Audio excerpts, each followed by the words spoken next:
Led by second-year head coach Brian Harsin, the defending Mountain West champ Boise State Broncos arrive in Fort Collins.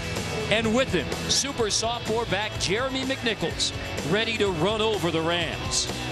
But star wide receiver Rashard Hollywood Higgins has a different script in mind as Colorado State looks to upset 25th ranked Boise State for the first time in school history. Are you ready? Yeah! I said, well, are you ready? Yeah!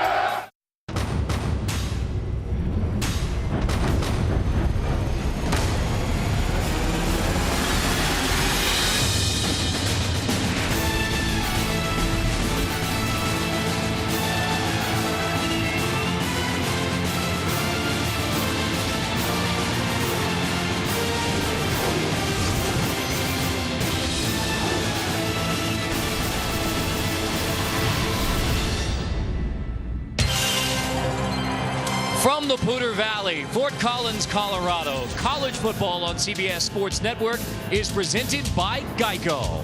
25th ranked Boise State, 4-0 all-time against Colorado State. The Broncos back in Fort Collins to take on the Rams. With Aaron Taylor, Ginny Dell, I'm Carter Blackburn. Well, Boise State once again has a number next to their name, only one loss on the season, a crazy quarter against BYU. So the question is, how good is this Boise State team? Well, I think they're pretty good and getting better and seemingly by the week. I think it's easy to say that they're the best in class in the group of 5 teams. When you look at them in all 3 phases, the thing that really stands out to me is how strong they are. Offense, defense, special teams. If Boise wins out, I think it's safe to say that they'll once again be the group of 5 representative with the New Year's 6. Well, you usually talk about Boise State offense, but this year's Bronco team led by the defense. Yeah, it's about their defense. And I think it's easy to say that this unit is the strength of this team, and it starts up front. It's a simple recipe, but they do an excellent job against the run, getting penetration, their safeties coming up. And then when teams try to throw, they've got 12 sacks already. They get to the quarterback and make it very difficult to be able to do that. And when those mistakes happens, the defense often makes them pay with points. And finally, they get quarterbacks off their spots. And they've got an extremely active safety unit that has great instincts, that has a knack for getting to the football. Our Geico difference makers on offense for Boise State, Jeremy McNichols, 12 total touchdowns. That leads the nation, 10 of them rushing, 2 receiving. And the true freshman quarterback, Brett Rippon, who has been outstanding so far. This will be his 3rd start, 6 touchdowns, 0 interceptions for Rippon. Meanwhile, for Colorado State, the Rams want to run the football, but when they do throw it, pretty good target, number 82. Yeah, number 82, Rashard Higgins was an All-American a year ago. He's a tall, lean, smooth route runner with excellent hands and a large catch radius, meaning you throw it anywhere near him, he's going to come down with it. Now, his matchup tonight against a stingy Boise secondary is going to be one of the better ones we've seen in a while. From Athens, Georgia to Fort Collins, Colorado, Mike Bobo, longtime Georgia offensive coordinator, Bulldog quarterback before that first season in his first head coaching job with Colorado State. Ginny Dell is with Boise State head coach Brian Harsin. Coach, 3 straight games of 50-plus points. What does this unit need to do to keep operating at a high level? Eliminate turnovers, and then our defense continue to play well, put us in position where we can have short fields to score. Talking about the defense, they haven't given up a point in over 6 quarters. What's been the key there? Turnovers. Those guys have played really well, and I think they're playing with confidence. It needs to show up tonight. Colorado State's going to challenge us physically, but we got to respond to that, and if we do that, we'll be in good shape. Thank you very much, Coach. A gorgeous and warm October day. 80 degrees as we get set for kickoff after 5 o'clock local time in Fort Collins, Colorado. So, lovely day for the Rams and the Broncos. Boise State wins the toss and defers. So it will be Colorado State football, the 5th meeting between Colorado State and Boise State.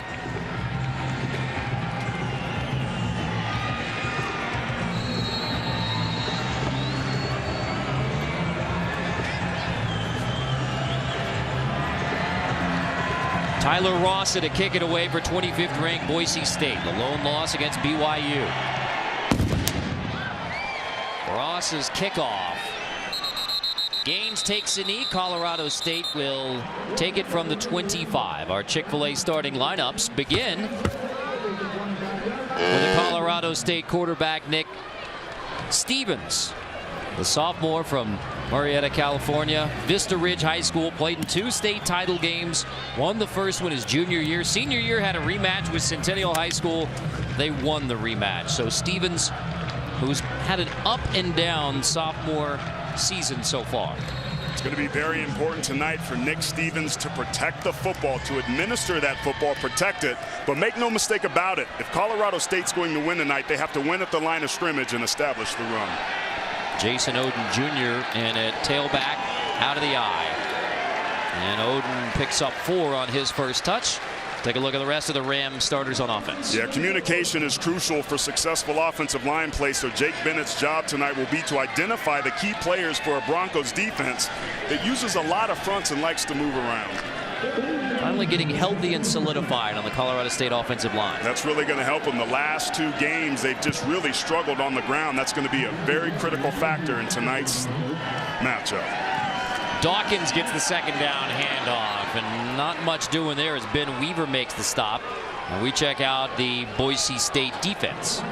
Well, we know that they're good, and safety Darian Thompson is probably the best defender on the field tonight. He leads a defense that is top 10 in 7 different categories. The Broncos' strength of the team is going to be a big challenge tonight for the Rams. 3rd and 5 against that Boise State defense. Stevens incomplete. Looked like he missed Xavier Williams just a beat behind. That's the accuracy issues that have plagued Nick Stevens so far this season, only completing 56% of his balls. Williams was wide open, but the ball's behind him. Not the way you want to start this game out, going 3 and out. The Rams need to settle down because this Boise State offense is high-powered. Hayden Hunt, 6th in the nation, averaging 47 yards a punt. Dante Dion, fair catch, back at the 26. So a 44-yard punt from Hayden Hunt, our Chick-fil-A starting lineup. For the Boise State offense begins with Brett Rippon, the true freshman from Spokane, Washington. One of the most decorated high school quarterbacks in the West. Washington State Player of the Year. Over 13,000 career passing yards, including 4,965 in the Greater Spokane League. That broke his Uncle Mark's Greater Spokane League record. Brett Rippon, screen. McNichols gets his first touch. Well, if the Rams defense wants to win its matchup, it must limit the run game and harass that quarterback you just talked about, Brett Rippon. So Mario Yaku and company need to get some movement and sustain their blocks when pass setting.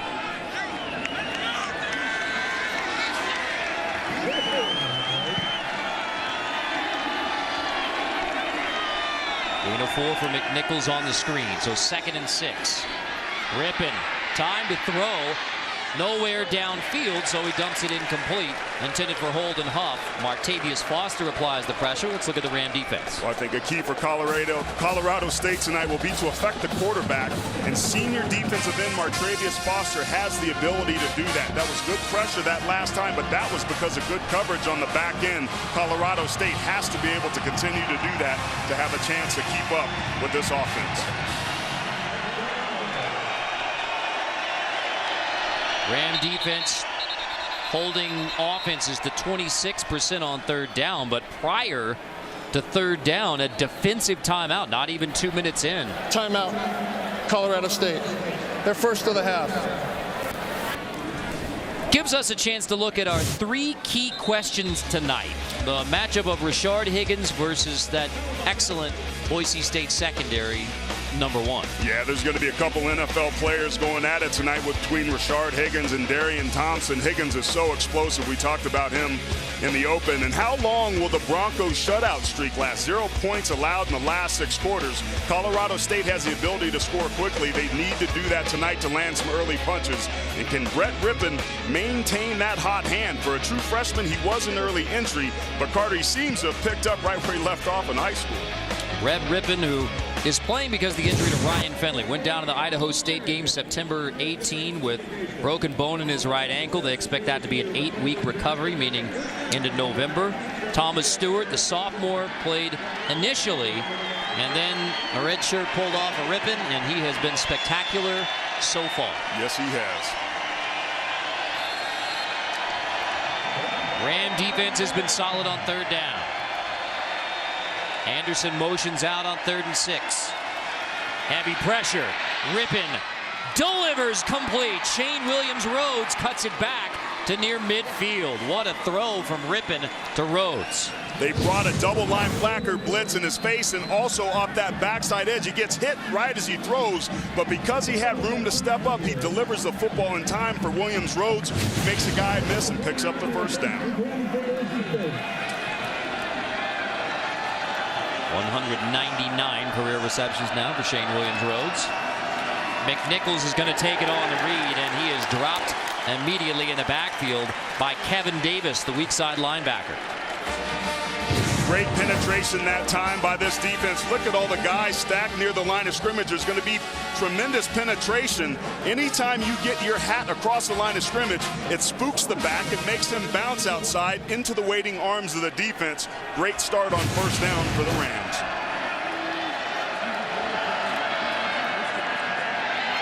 Williams-Rhodes is going to throw it. He has Spurbeck. Got it inside the 20. Touchdown, Boise State. On the 53-yard trick play, Shane Williams-Rhodes to Thomas Spurbeck.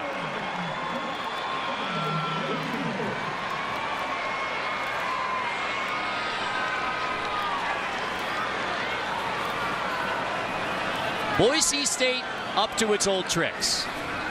They do a tremendous job from the box, taking advantage of a defensive backfield that's just trying to respond to a simple bubble screen, but you have to have some discipline with your eyes. That time the Rams defense wasn't, and they give up another big play on that back end. So Shane Williams-Rhodes, who has 14 career touchdown receptions, now a passing touchdown as Spurbeck walks the tightrope to get the Boise State touchdown, with the field judge running right there with them.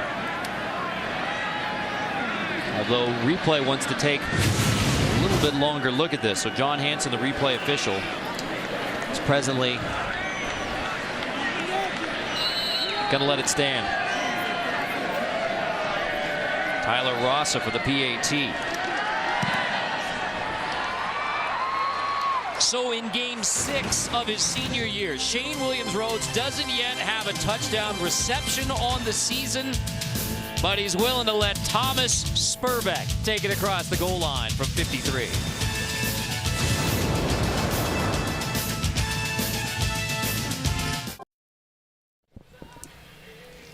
The special plays, Boise State calls them. This is last week a play that goes back to 2005. Originally, it was Jared Zabransky to Sherm Blaser. A week ago, Rippon the fake fumble. Holden Huff into the end zone. Now tonight, another wrinkle. It's going to be the same thing. It's the lack of the discipline from the eyes. This is just cover 2 man. Everybody is responding to the bubble screen to Shane Williams-Rhodes, but in cover 2 man, you have to be able to stay with your man and not peek into the backfield. That time, poor discipline led to an early touchdown for the Broncos. 5 plays, 72 yards. It was so close to a 3 and out. Colorado State had pressure on Rippon. He made a nice throw to Williams-Rhodes, and then Williams-Rhodes makes the nice throw to Spurbeck. Ross's kickoff to Gaines out the back of the end zone, so Colorado State will get it at the 25. No question what Colorado State wants to do offensively.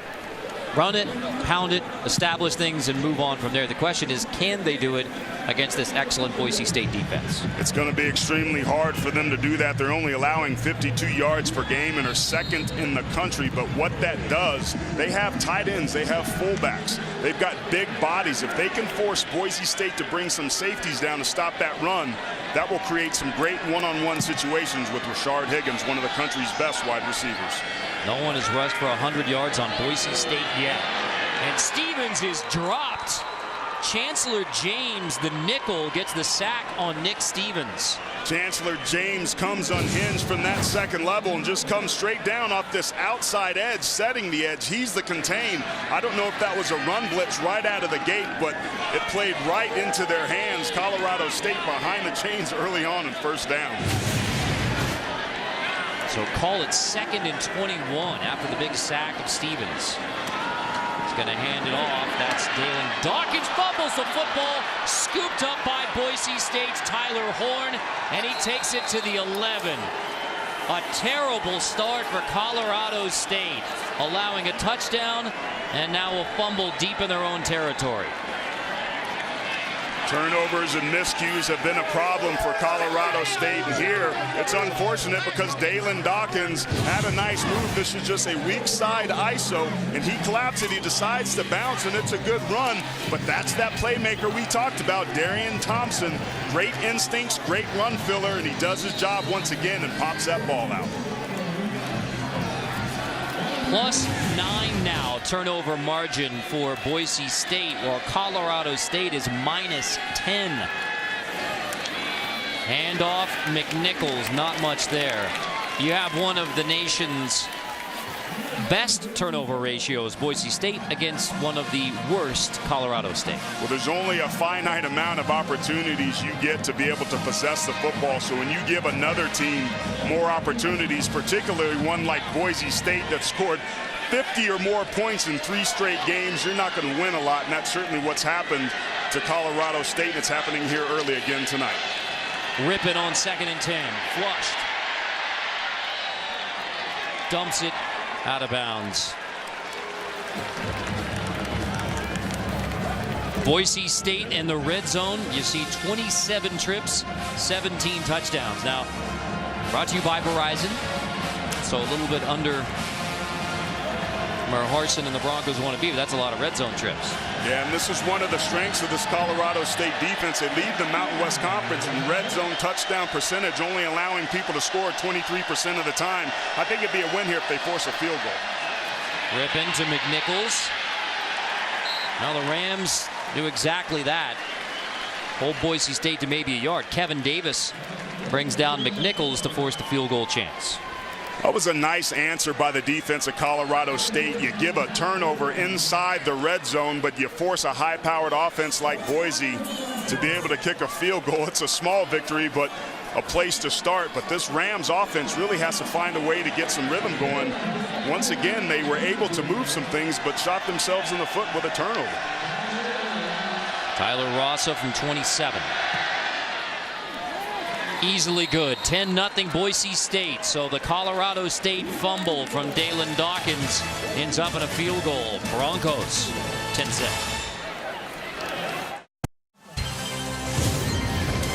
College football on CBS Sports Network is being brought to you by Geico. 15 minutes could save you 15% or more on car insurance.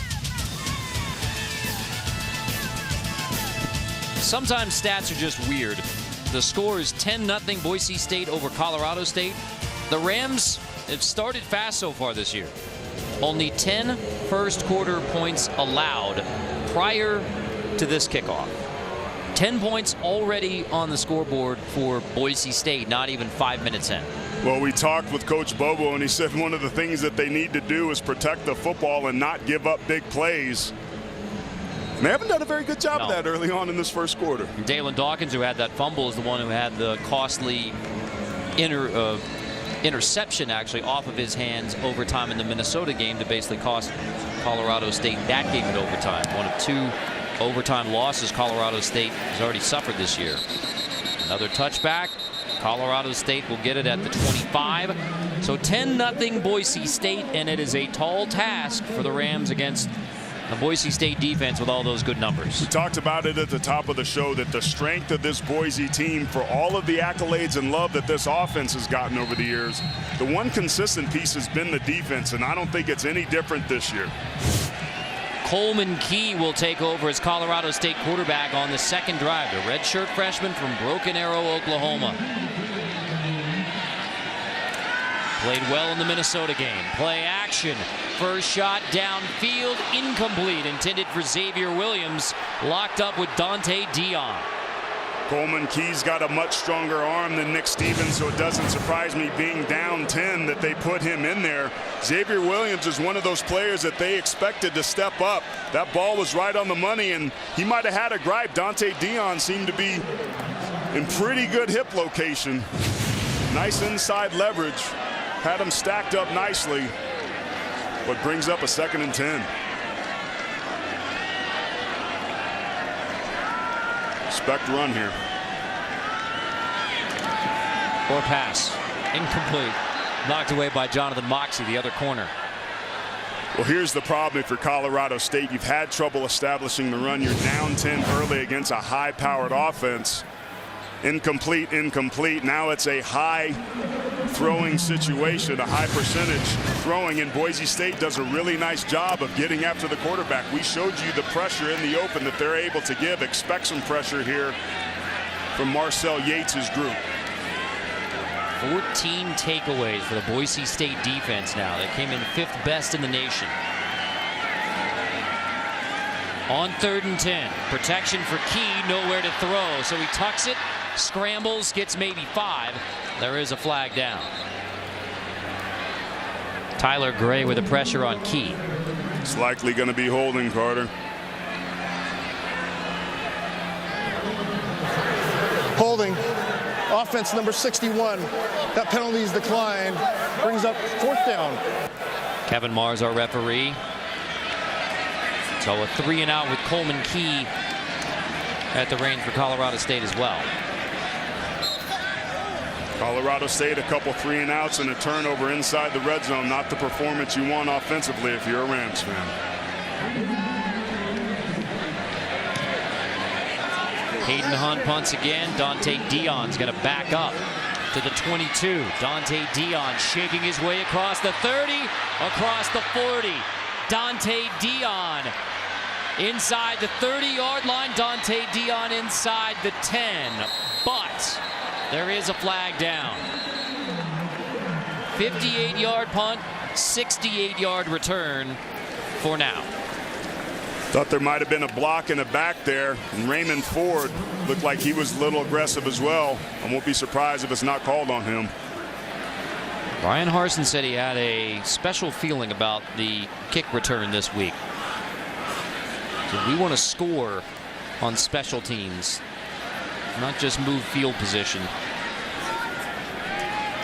And I don't think he's happy about the block in the back. No, he's not. Especially after a nice return like that. During the kick, holding receiving team number 18. 10-yard penalty from the end of the kick. 1st down.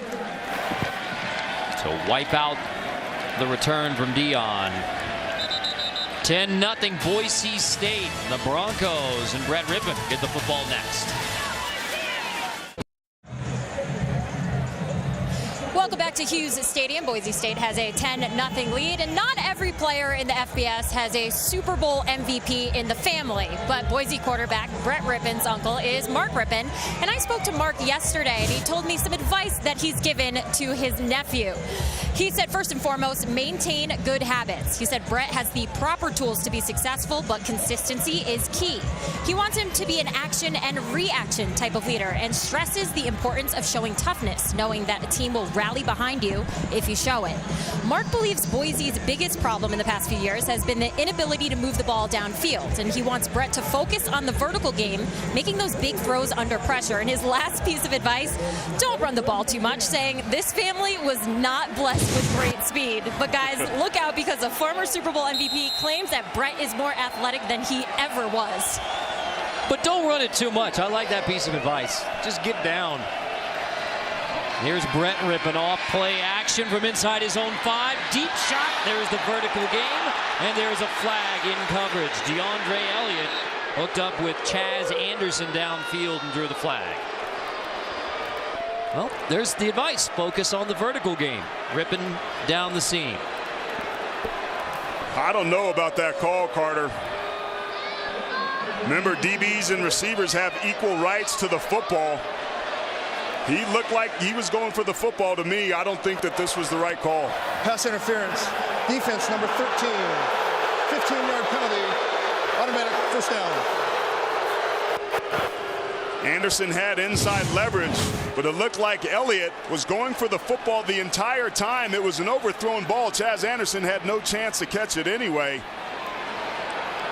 When you look at it, you can't really tell who's the receiver on that play. I disagree with this one pretty strongly, especially as he touches the football first. That's an example of something that's not pass interference. Jeremy McNichols takes it across the 35. Kevin Davis on the stop. I would expect that we're going to see a lot of this run game get dialed up. Boise State's offensive line's been playing better and better, and McNichols is turning into quite the weapon for these teams. McNichols, who played mostly receiver as a freshman. Now he's the featured back. Shane Williams-Rhodes back to his usual role of catching the football and picking up the first down. The senior from Spring, Texas, Klein Collins High School. 53-yard touchdown pass.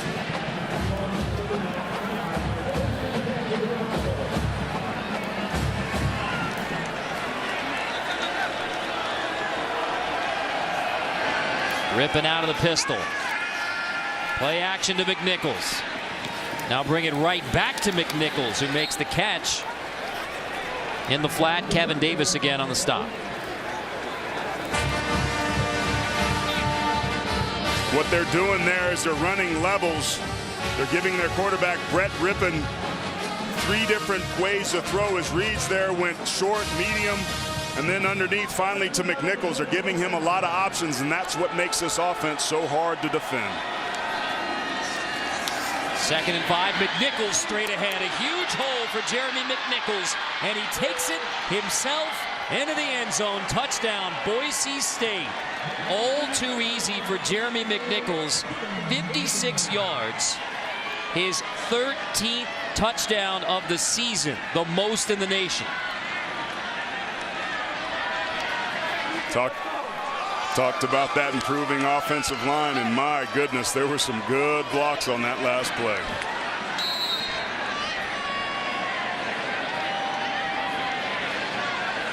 Tyler Rossa for the PAT.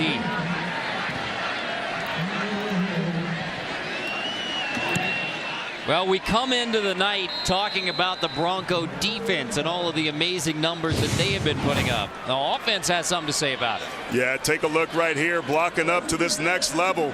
This is just beautiful. Look at that natural bubble there. It's almost like they were begging for them to be able to do it, just run right up the middle. Just an incredible block, and that time that's that speed of Jeremy McNichols. He's got that second gear and ability to be able to get downtown, and he just runs away from that defense. He was untouched on that play. And remember, Carter, a week ago, big runs were a problem for this Colorado State team against Utah State. It has been a big problem the last couple of weeks. They have allowed now 6 rushing touchdowns in the last 9 quarters, including a 56-yard rush for McNichols. So the pass play from Williams-Rhodes to Spurbeck goes 53, and then McNichols takes it 56 himself. He was next to a guy who knows a thing or two about running back, especially at Boise State. We'll talk about that in a moment.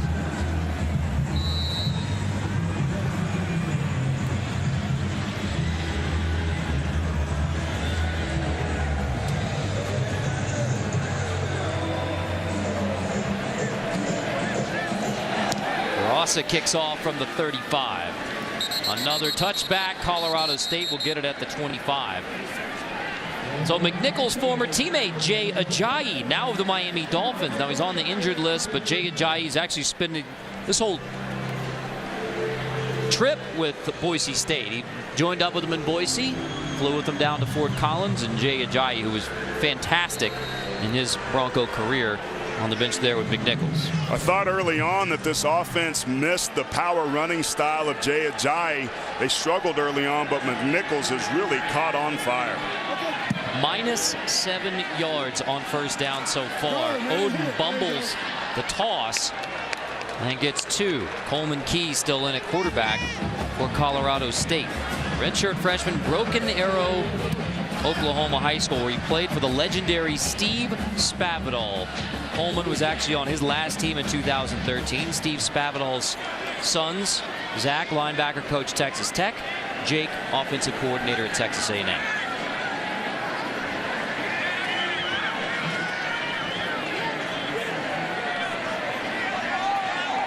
Play clock at 9. Late shift that time by Boise State. This is that identification we were talking about. Give it to Oden again to the 30. So 3rd and 5. Colorado State doesn't yet have a first down. But I like the strategy to establish the run. When you're out of sorts on offense, the easiest thing to do is to get back to the run game. Yes, you are down 17 points right out of the gate, but when you're struggling to be able to find some success, the run game is a great way to do it. Play action. Key. Complete. Rashard Higgins has his first catch of the game, and it's the first down for Colorado State. Really nice protection that time by the offensive line of Colorado State. And this is Rashard Higgins doing a good job against Dante Dion. Look at that separation. He is a very savvy route runner. A little push off there helped him as well. Oden takes it on first down, stretching to near the 45. So Higgins, who was a Bolitnikov finalist given to college football's top receiver a year ago, consensus All-American, told us yesterday, this year, I want it. I want that Bolitnikov. And he is already having to manage a lot of NFL fans tweeting him all day long. Apparently, they're not sure how the draft works, because you don't get to recruit a guy to your team. Well, they certainly have been trying, which is very hard for somebody of his age to be able to manage all that attention, but he's done a pretty good job of it. Play fake from Coleman Key. Now he's pressured again by Horn. Key pulls it down across the 50. Key has a first down and falls forward to the 40. A 15-yard scramble slipping away from Horn. Now Key early on had the check down right there. He had a throw that he could have made, but he pulled it down. But give him credit. He stays on his feet and then shows you those afterburners. Good ball mechanics, switching the ball to the outside hand, and then just stumbles down to stay in bounds, Carter. Except it's not 2 minutes, and they're not trying to run the clock out. Across the 50 for the first time, Jason Oden Jr., the senior from Buffalo, New York. Had a solid game a couple weeks ago in the win over UTSA. Career high 143 yards in that game. I like that Colorado State is kind of slowing things down, letting them catch their breath, and more importantly, letting their defense catch their breath. It's been out on the field quite a bit, but since Colorado State has gone to the run, they've had some success moving the football.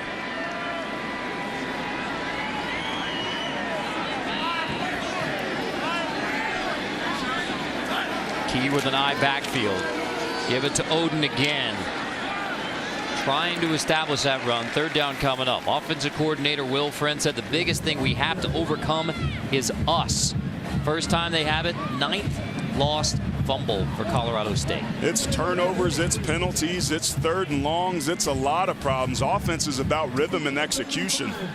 All 11 have to function together, and they've just had too many individual players taking plays off and making mistakes that have cost them.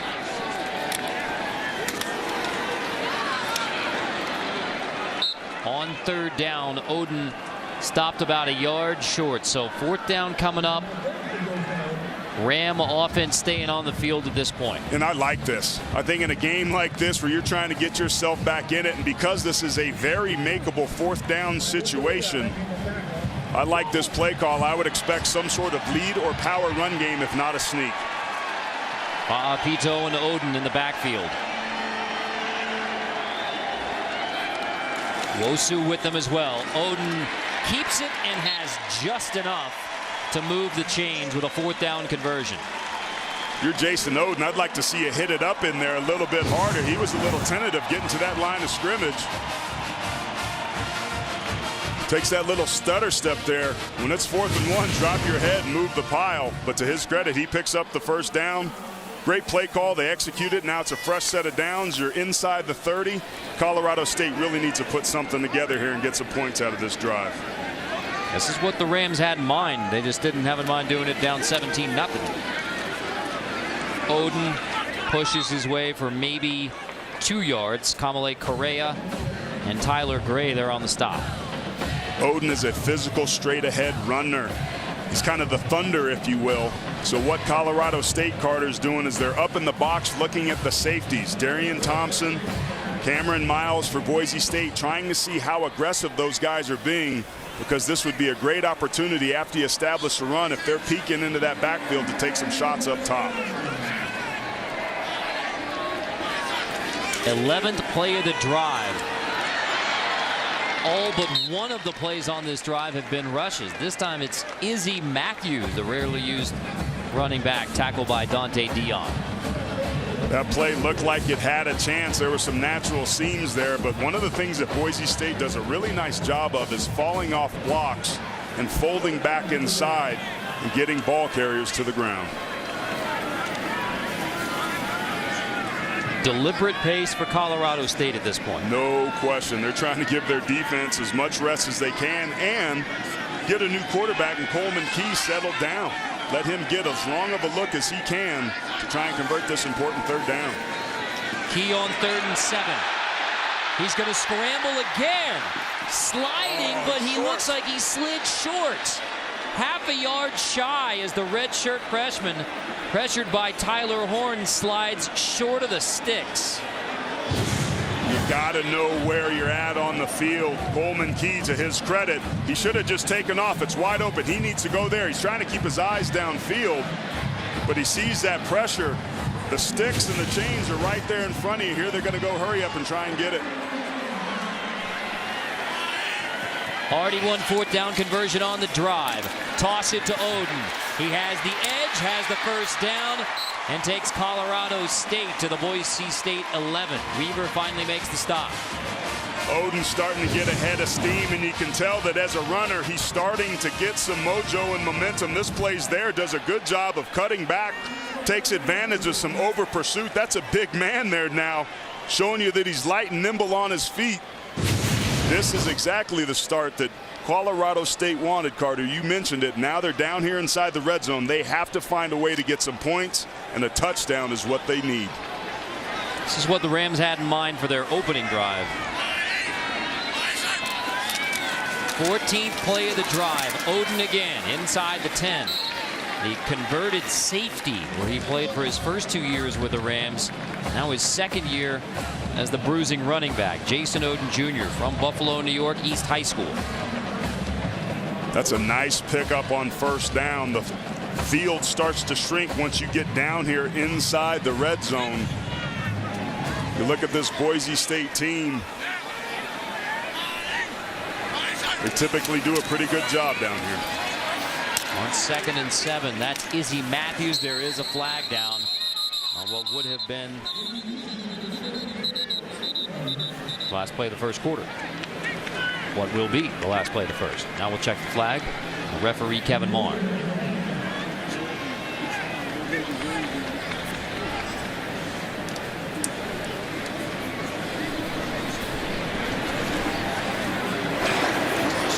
Illegal formation. Offense, more than 4 in the backfield. 5-yard penalty. Still 3rd down. Mike Correction, Bobo's 2nd Rams. down. There will be 1 untimed down.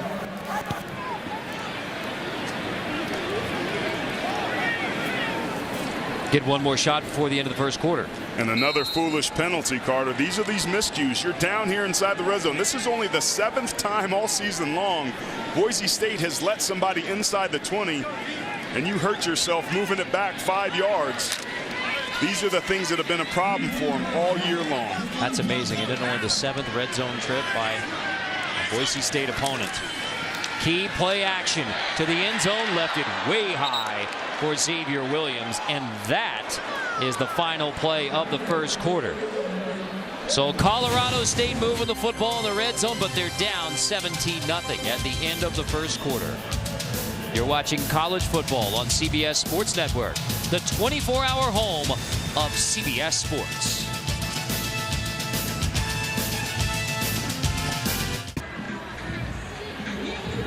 Nothing new for Boise State in 2015. There's a 0 for the opponent at the end of the quarter. You have to go back to the second quarter of the Virginia game on September 25 since anyone has scored against Boise State. So 7+ quarters since that score. But as we begin the second quarter, rather, it is third down for Colorado State in Bronco territory at the 13. So it's 3rd and 12. And there's where we point out that Colorado State has had some issues in the kicking game as well. Coleman Key, longest drive of the season for Colorado State, results in the touchdown to Joe Hansley. And the Boise State defense's shutout streak comes to an end on the first play of the second quarter. What an incredible end to an amazing drive for Colorado State. They converted 2 4th-down situations. They committed to the run and already have more rush yards in this early second quarter than Boise State has given up on average all season long. Colorado State's commitment to the run game is why they just scored that touchdown. Wyatt Bryan boots it through on the PAT to cap a 16-play touchdown drive. Coleman Key to Joe Hansley. 0 on the board, no more for the Rams.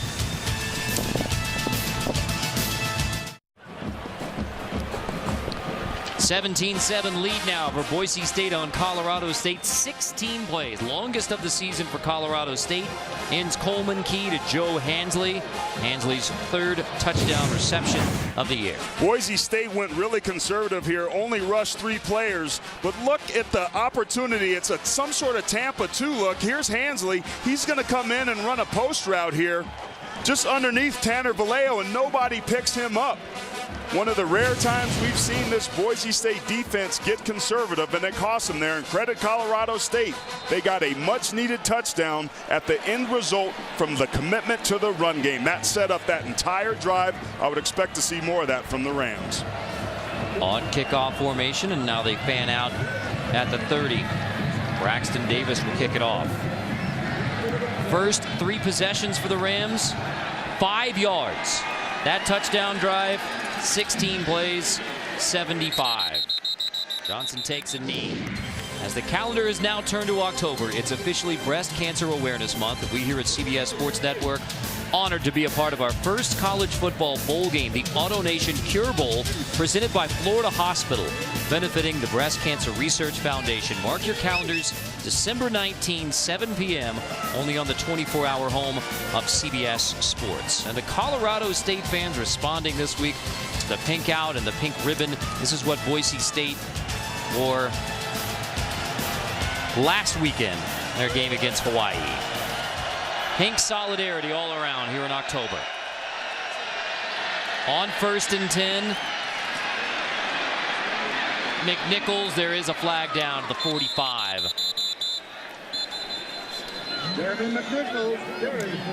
McNichols picks up 20, but we'll check the flag. On a front door play like that with a backside flag, you'd think chop block. Holding. Offense number 73. 10-yard penalty. Repeat first down. That's Travis Averill, the left guard. Young man missed the first 2 games of the season. The first was due to a suspension. The second was a demotion. He's just going to get the linebacker there, grabs him, gets inside, and pulls him down over the top. The officials were right on top of it. Now it's Boise's turn to shoot themselves in the foot on first down there. An almost perfect start for Boise State. A 17-7 lead. Now Rippon delivers at Spurbeck. First down and more. Thomas Spurbeck may take this the distance. Second touchdown of the game for Spurbeck. 85 yards. Rippon to Thomas Spurbeck. Those two have had quite the connection. Spurbeck has become a deep threat with Brett Rippon under center. Those two just seem to be in sync. Great protection that time up front off the play action. Gets the linebackers out of there. The safety, Kevin Pierre-Louis, overruns it, and nobody's there. And it's to the house for number 82. Spurbeck has become the deep threat for Boise State.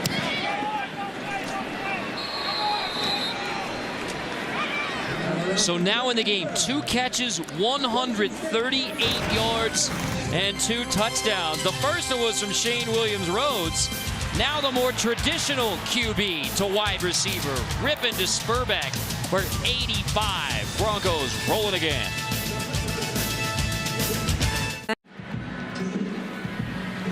(24-7) Boise State on Colorado State, tied for the 7th longest touchdown in Boise State history. Well, keep your eye right here. This is Nick Januska. He's going to get himself out of the play right before it starts, and that's going to be able to open it up for Thomas Spurbeck just to be able to run a quick slant. And then Kevin Pierre-Louis comes over, he overruns it, and then it's off to the races. The question, Carter, is where's Trent Matthews? Januska is that backup safety, and he was out of position on that last play, and that allowed the touchdown to happen. And for more on that, here's Jenny Dell. Yeah, Aaron, you just mentioned Trent Matthews. He was out here on the sideline talking to the trainers. He was getting loose on the bike, but I'm told by public relations that he's fine, but he hasn't been out on the field since he's been talking to those trainers, so definitely something to keep an eye on. Thank you, Jenny. That's a big one. He had a career-high 12 tackles last week versus Utah State. And after another Boise State touchdown, touchback. Rams get it from the 25. Gaines lets it bounce. Well, Aaron, you know, just when you think Colorado State's turned a corner, they're down 17-0 before they have their first down. They put together exactly the drive they wanted. 16 plays, pounding it on the ground, getting in the end zone against a tough Boise State defense. And the Broncos respond big time. The margin for error for Colorado State is so small, and then you have a backup there that overruns the play, gets himself out of position. And it's simply big plays. That's been something that's plagued this defense all season long, and it's hurting them here tonight. Coleman Key back at quarterback, zips it incomplete on first down. Intended for Stephen Walker, the senior tight end. Now, I know you're down again, but that whole last drive started out with the run game. You come out and you throw on first down, maybe that's a good tendency breaker. But now you're behind the chains, so to speak. You haven't had as much success throwing the football as you'd like. 2nd and 10 after an incompletion is a high rundown. Let's see what the Rams do here. Keys 2 for 6. Nick Stevens was 0 for 1. That pass batted away, so the Ram quarterbacks are now a combined 2 for 8. Looks Tyler like Gray knocks it away. Colorado State coming out with their quick game early on, trying to get the football out. And I think they can take a little bit more time. This offensive line for Colorado State has done a pretty good job giving protection when it's been needed, and that's allowed them to push the ball down the field. But now here you are in a 3rd and long situation. Remember, on that touchdown, Boise was conservative. Let's see what they do here. My guess is they'll apply a little pressure. Rashard Higgins is at the top of your screen on 3rd and 10. Watch here. Weaver picked up. Key goes the other way. It's incomplete. Xavier Williams covered up by Jonathan Moxey. So after the 16-play touchdown drive, Colorado State back to a 3-and-out. All 3 passes. Don't abandon the run game. I know the scoreboard isn't in your favor, but the only reason Colorado State was able to score that touchdown was because they established the run. And then they get away from it, putting their defense right back on the field with such a high-powered, explosive offense. I didn't like that last series of play calling for the Rams. Aiden Hunt hits it at the 18. Dante Dion has to back up at the 25. Dion is dropped as soon as he grabs it. That's Schlager, who makes a great special teams tackle. Good note from Chad Grippy, Bronco beat writer for Boise State, says since Rippon has taken over at quarterback, Spurbeck now averaging 28 yards a catch. First one was from William Rhodes, then this one back from Rippon. Oftentimes when there's a new quarterback, he gets some chemistry with one of the receivers, and it happens to be Thomas Spurbeck. Number 82 couldn't be any happier. He's turned into a deep threat. Look at that, Carter. 2 catches tonight for 138 yards. Fiesta Bowl-esque. He had 199 receiving yards. Was the offensive MVP of that Fiesta Bowl win over Arizona. James makes the stop on Jeremy McNichols. Brett Rippon, the true freshman from Spokane, Washington, now 7 touchdown passes, 0 INTs. Protecting the football is the #1 thing for a quarterback, but I've been impressed with the way he's got a handle on this offense. Credit his preparation and maybe his bloodlines as well. McNichols out of the backfield on 2nd and 6. Room to run, first down with a nice block from Chaz Anderson. There is a flag down. Might be a late hit there. And that's a perfect example of Rippon making great decisions. That was about his 3rd or 4th read. It was a check down out of the backfield. Nice patience and delivering the football with location to allow McNichols to run after the catch. 24 yards. Appears to be coming back.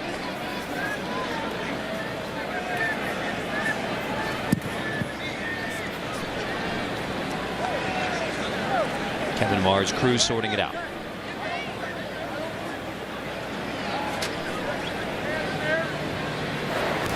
Holding.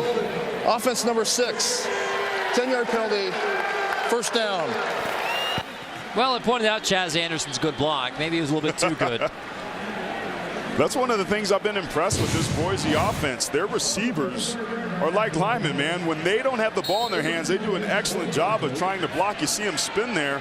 Does a good job of getting his hands inside, and that right there, you see that hand pulling on that jersey. If he just extends his arm, he would have been fine. That's just poor technique that time by 6. Devin Demas, the junior from Houston, sprinting across midfield for Boise State. DeAndre Elliott makes the stop. Really nice job of that offensive line that time on the left side of capturing the edge.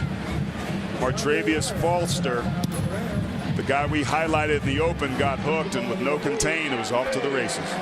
Brett Rippon and the Broncos go hurry up. Demas again wrestled down as soon as he grabs it by Josh Lovingood. Multiple flags down.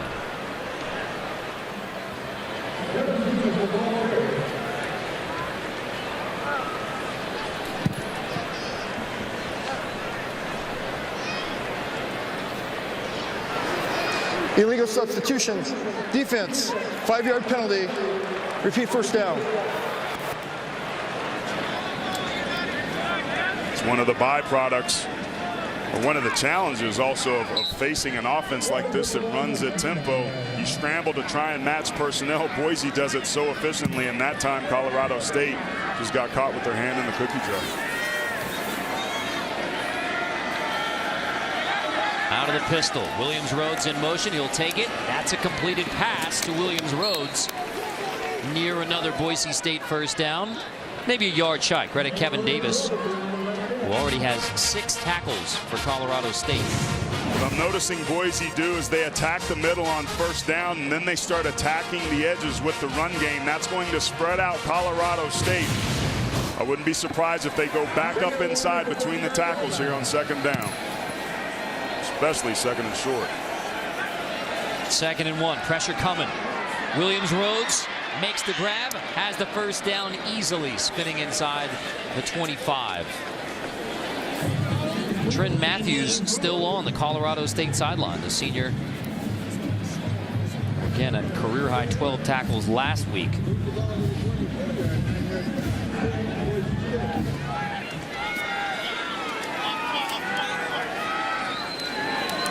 Look at all the players for Colorado State loaded inside that box. Demas takes the toss, and he is wrestled down for a loss. Open field tackle from Nick Januska, and gave up the touchdown in there at Trent Matthews' strong safety position. That's a heck of a play from the safety, because it looked like they had this blocked up. There's a convoy out in front, but Januska just comes underneath, keeps leverage, gets his head across the bow, drives his legs, and gets the ball carrier to the ground. Textbook. 2nd and 11. McNichols, he's dropped. Not quite yet. Now finally McNichols is finished off in the backfield. Lovingood leads the way, and he and Trey Thomas finally bring down McNichols. That's back-to-back tackles for loss. Really nice series that time by Colorado State, getting pressure up the field. They were trying to get outside, but the defensive line just getting across. Terry Jackson was the first one there, and that set down the dominoes. Here's a big third down. They won on 1st and 2nd, but if Colorado State really needs to make a play here, they got to find a way to get themselves off the field and force the field goal here on 3rd down. Rippon has completed 7 straight passes. On 3rd and long, he will take the sack. Corey James drops Brett Rippon. 3 straight tackles for loss. The last a sack from James. Corey James moved to middle linebacker, but in the nickel situation, they put him down on the line. He had a tremendous ability to rush the passer. Here he is right here. He times the snap almost perfectly, so he's got a full head of steam when the ball gets snapped. Makes it very hard for Reese Adiambo, who's a very good left tackle, to be able to block somebody that's moving when the ball snapped. So Tyler Rossa on for what will be a 55-yard field goal attempt. Had a 51-yarder at Virginia. Rossa from 55 yards, and it is no good. So the Colorado State defense gets a stop. 3 straight tackles for loss forces the 55-yard attempt. Rossa misses just his 2nd field goal attempt of the season. But it is still Broncos in charge in Fort Collins, 24-7 on the Rams.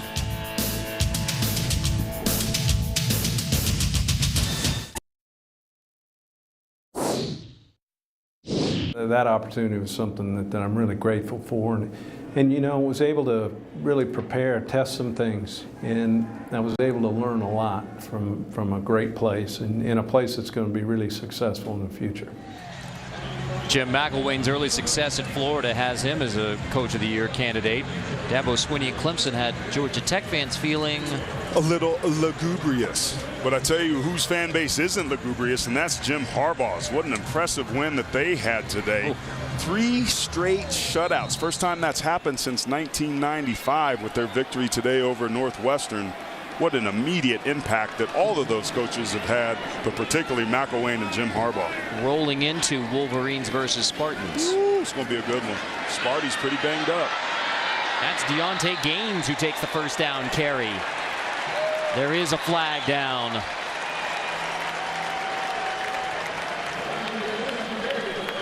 Looks like it's on Joe Martirano.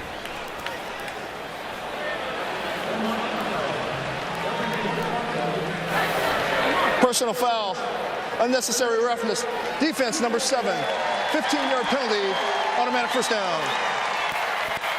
In the football game, they call those foolish penalties. Here's an offense that you've done a pretty good job of D'ing up. Just a simple push in the back after he's 3 or 4 steps out of bounds. Packs on a nice 15-yard gain to a pretty impressive run. Martirano remains on the field. Coleman Key again quarterbacking Colorado State. That's a 23-yard play effectively. 8-yard run, 15-yard penalty. Colorado State audibling. Play clock was winding down.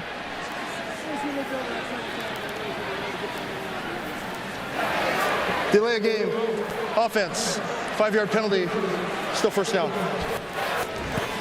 Carter, they made a kill call right before that to try and change the play because they didn't like the look that Boise State was in, but they lost track of where the play clock was.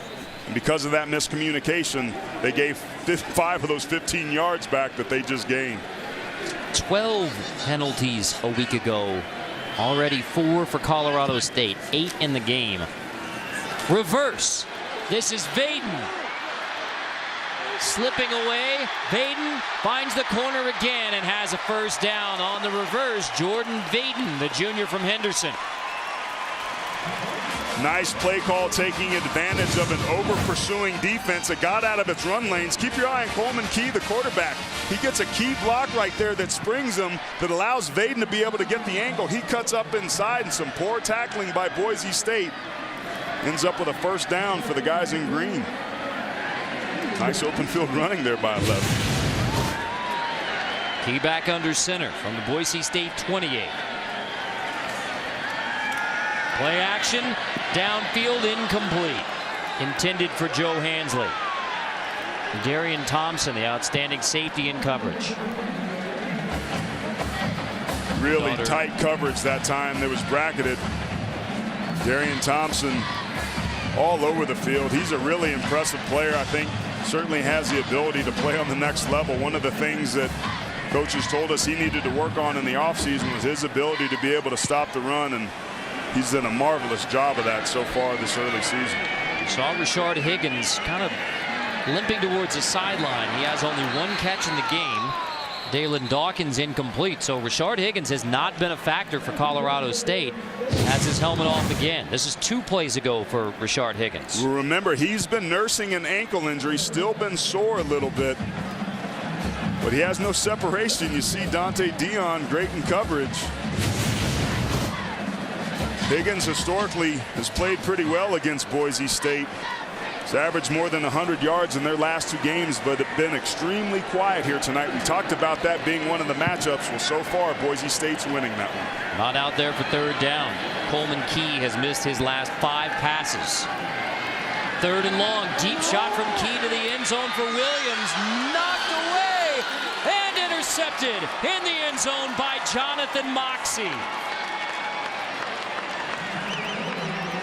The 12th interception for the Boise State defense. That is the most in the nation. Moxey makes a spectacular play in the end zone. Jonathan Moxey, coaches told us he's playing his best football. Almost had a pick 6 a week ago. They said that they wanted him to start finishing plays. He gives up 6 inches to Xavier Williams, but just goes up, high points the football. Look at the concentration, never takes his eyes off. Pretty lucky bounce right into his arms, but he gives himself a chance with his eyes, and by initially fighting the much taller Williams for that football. The only other interception that Coleman Key had thrown was the Dalen Dawkins bobble in overtime against Minnesota. So that's just the 2nd INT thrown by Key, and a spectacular pick from Jonathan Moxey.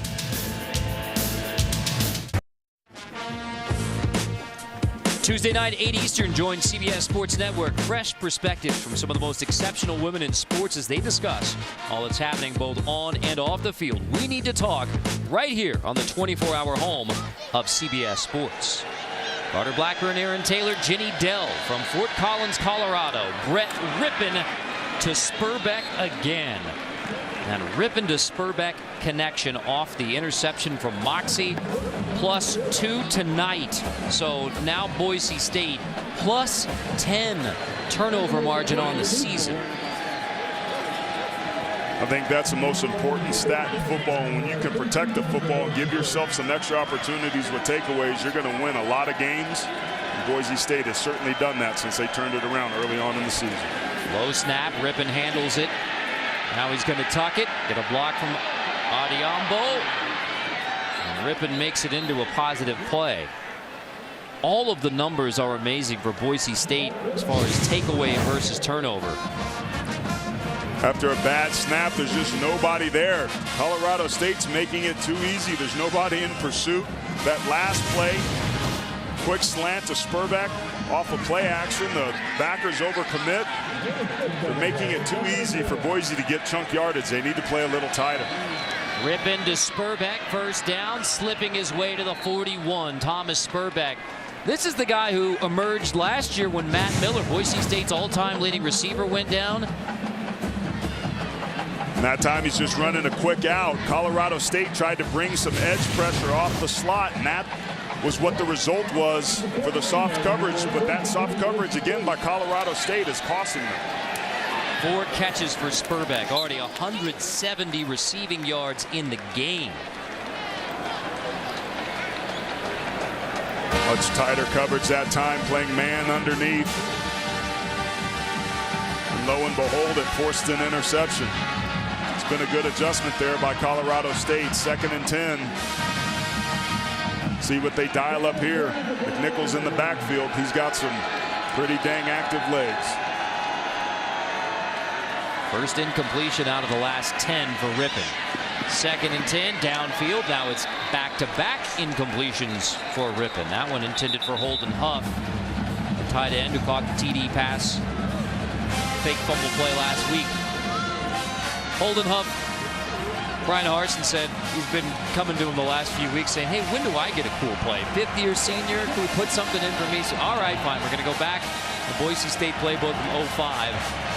Bring that fumble play back in. They also ran in 08, Jared Zabransky. So it's been around the Brian Harsin Boise State offensive Clock playbook operator, for a while. please put 6:55 on the game clock, please.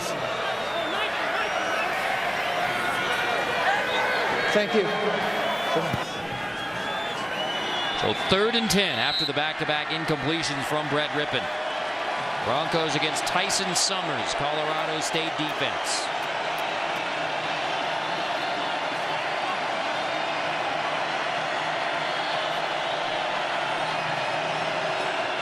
Middle of the field's open.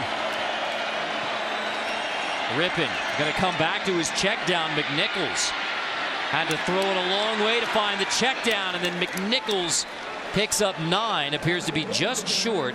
Jake Schlager again on the stop. If I'm Boise, I go for this, but this is what I'm talking about. Watch Rippon's eyes. He's scanning the field, staying active, nobody there. Just turn and hit your check down. That is the next level and very impressive for a true freshman quarterback. Came in ready. The big shift of 3 tight ends for 4th and 1. Before 4th down, timeout for Boise State. Prior to the snap, timeout, Boise State. Their first of the half, 30-second timeout. Brian Harsin saw something he didn't like. Well, there's 7 on the board for Colorado State. The Boise State defense shutout streak is over, but it's still been solid for the Broncos. Putting their hats on the football, causing turnovers, getting after the quarterback, either beating one-on-ones or with scheme, getting their hands on football. And then, man, what a play that time by Jonathan Moxley. Had great inside leverage, goes up high, points that football, and beats out the much taller Xavier Williams for the interception. 12 picks so far this season, led by Darian Thompson. This is one of the better secondaries in the country. Darian Thompson, who became a father this week, daughter Nova. And Darian leading that Boise State secondary, the 5th-year senior from Lancaster, California. Already earned his degree. Be interesting to see what Boise comes back with here. 4th and 1 out of the timeout. Toss. McNichols stood up. Second effort doesn't get there, and Colorado State stops the Broncos on 4th down.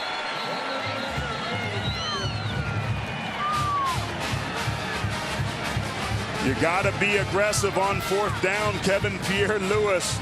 Doing what you should do as a safety. Here he is here. He's just going to come down. Nobody accounts for him because he starts up line back, but he walks towards the line of scrimmage and just comes free, sets the edge, gets his ankles or his hands around the ankles of McNichols, and that penetration forces him back to the backside pursuit.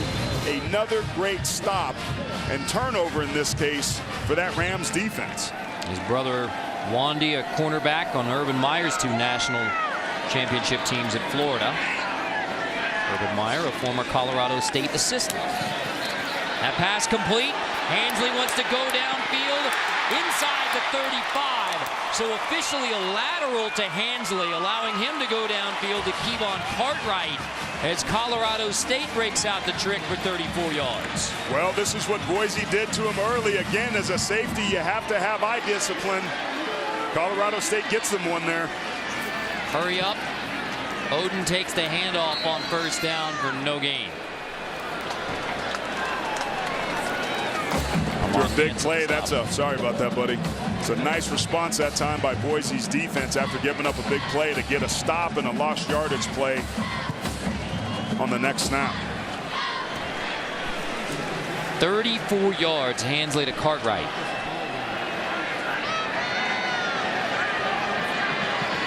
Coleman Key out there at quarterback. He's been the Rams QB since Nick Stevens' opening drive was a 3-and-out. Key to throw. Higgins has it. Rashard Higgins, his second catch, will take it to the 11. Carter, we were just wondering where Rashard Higgins was.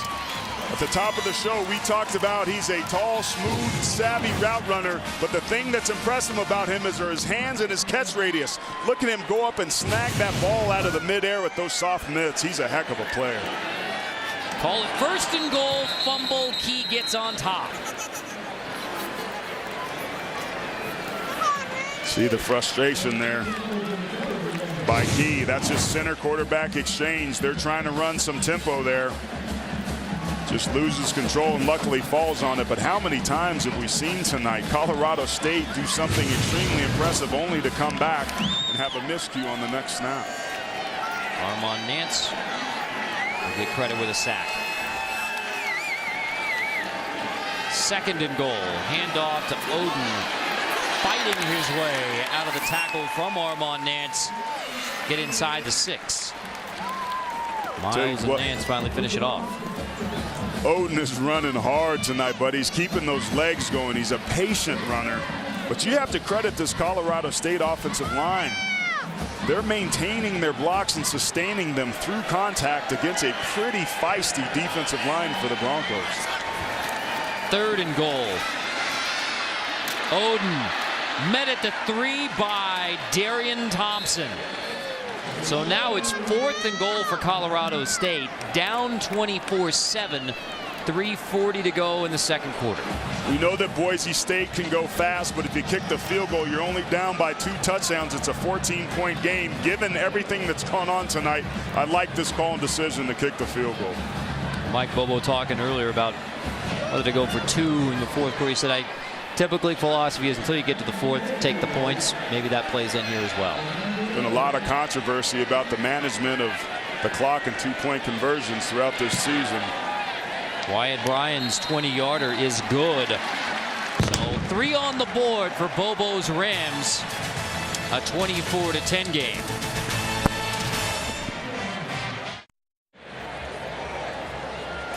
Welcome back to Hughes Stadium. It's 24-10 Boise State. And in the spring, Rams head coach Mike Bobo had his former college teammate come and give the team a little pep talk. Now, it was just 20 years ago that he was slinging touchdown passes to Hines Ward at the University of Georgia. Yep, that's right. The former Steelers Pro Bowler told the team hard work beats talent when talent doesn't work hard. In a room of 200, Ward was looking for one particular player, asking, is Rashard here? Higgins bashfully raised his hand, and the NFL veteran stated, I'm expecting big things from you this season. Guys, the two then had a private conversation. Higgins told me his main takeaways from that exchange were to maintain focus, distract noise, and always stay humble. What do you think of the advice from Hines Ward to Rashard Higgins, who's going to be an NFL wide receiver at some point? I think it's pretty good and pretty spot on. I think a lot of times kids get away with talent on the collegiate level. When they get to the NFL, they think that that's going to be good enough to be able to carry them over. When they do that, they are very sadly mistaken. Lightly recruited Rashard Higgins out of Mesquite High School in the Dallas area. Terrell Johnson lets that one bounce, so Boise State will get it at the 25. In fact, Rashard Higgins said, yeah, it was all the guys from West Mesquite who got the recruiting love. Guys like Javon Boykin and Elridge Massington. So TCU, Texas, Rashard says he heard nothing. So when Colorado State offered, he said, all I knew about Colorado was it was cold. But they offered, he accepted, and it has worked out. First for Jim McElwain, and now for Mike Bobo. And Rashard is a man who likes the high top and a high mountain peak now. I was a big Kid and Play fan back in the day. Motion, another flag. It's going to be offsides.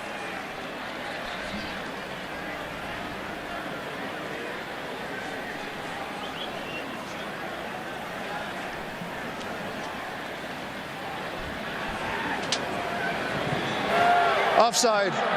Defense number 93. He was in the neutral zone, causing the offense to react. 5-yard penalty. First down. Terry Jackson lined up right over the ball. Just can't afford to do it. Here he is right here. He moves.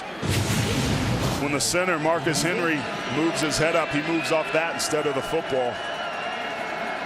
5 penalties already for the Rams after 12 a week ago. McNichols on first and short, stopped by Martavius Foster after a gain of 2. You're Boise State. You have 2 timeouts. You've got an explosive offense. You've been able to hit some big plays. You have the opportunity with just under 3 minutes to be able to take some time, run your offense, don't get greedy, set some things up, and eventually take some shots, which they might do here on second and short. Already 4 plays of over 20 yards for the Broncos offense, led by the freshman QB Brett Rippon. Complete to Anderson. Little juggle, but he hauls it in at the 42 for a first down. Really impressed with Rippon's ability to scan the field. That was his 4th read on that one, Carter. His eyes are amazing. He's patient for a true freshman. Granted, he was an early entry, which means he showed up in the spring. He's got a masterful understanding of this offense. First true freshman to play quarterback for the Broncos since Tony Hildy, 93. That was for Pokey Allen's Broncos team that went 3-8. So better debut for Brett Rippon. Typically in a 2-minute situation, the goal is to pick up first downs and stop the clock. So you'll see them work the edges a lot until something opens up in the middle. Right here, the middle of the field's wide open. Batted at the line, almost picked. Nearly the first interception for Rippon. Lovingood got his hands on it. Yeah, it looked like they were trying to go for Spurbeck, trying to come underneath. But for a D lineman, if you can't get a pass rush, get your hands up. That time he did a really nice job. Did Lovingood. Colorado State's been pretty good here on 3rd down, getting the ball back.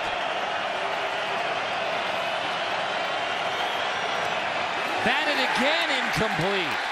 Back-to-back passes knocked down. It's Joe Kowalik, the 5th-year senior from the Kowalik football family. Joe Kowalik plays that buck position. Just does a good job of reading the eyes of the quarterback, getting his left hand up there. He's 6'6", 250 pounds, and he used all those, was it 78 inches, to block that pass. The 4th Kowalik brother to play Division I FBS football.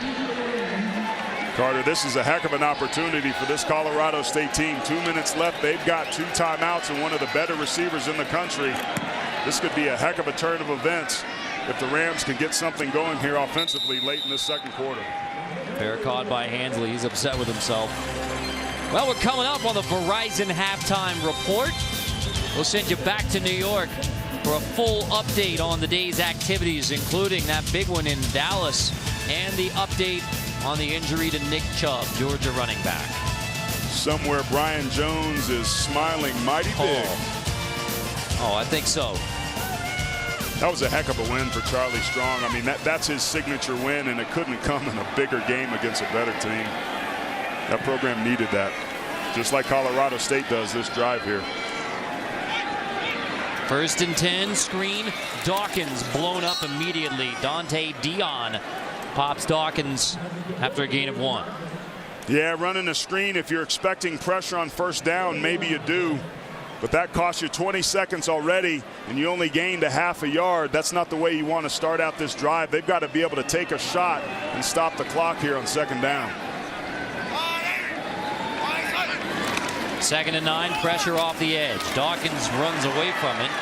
Chancellor James ends up making the stop. 3rd and short for the Rams. It's a curious play call to go up inside there. Because if you don't pick up this 1st down and it's 3rd and short, it's going tick, tick, tick. Colorado State's wasting a lot of time trying to get the right play in here. It's almost like they don't sense what this situation here. This isn't very good clock management unless Colorado State's trying to run this clock out and go into the locker room down by 2 touchdowns. But remember, Boise State gets the ball back at halftime, so I think the Rams need to try to score here. Instead, 3rd and short. Coleman Key downfield, knocked away, incomplete, intended for Hansley in heavy coverage. Now the clock stops at 41 seconds. The Rams will have to punt. It's almost like they were trying to bleed the clock, figuring that they weren't going to get the 1st down to limit Boise State offensively. But my goodness, Boise State's got 2 touchdowns In 41 seconds, they're going to have the ball at midfield. 2 timeouts, excuse me, and they're going to have the ball at midfield. That was very poorly managed series that time by the Rams. And that will be kick-catch interference, and that's scary for Dante Dion as he is banged. Going back for the punt return. Schlager runs into Dante Dion, and that's scary for the talented senior corner.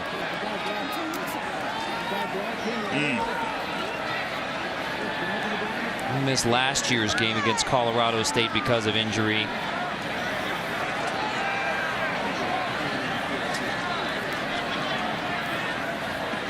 Flag is kick-catch interference. There is no foul for kick-catching interference.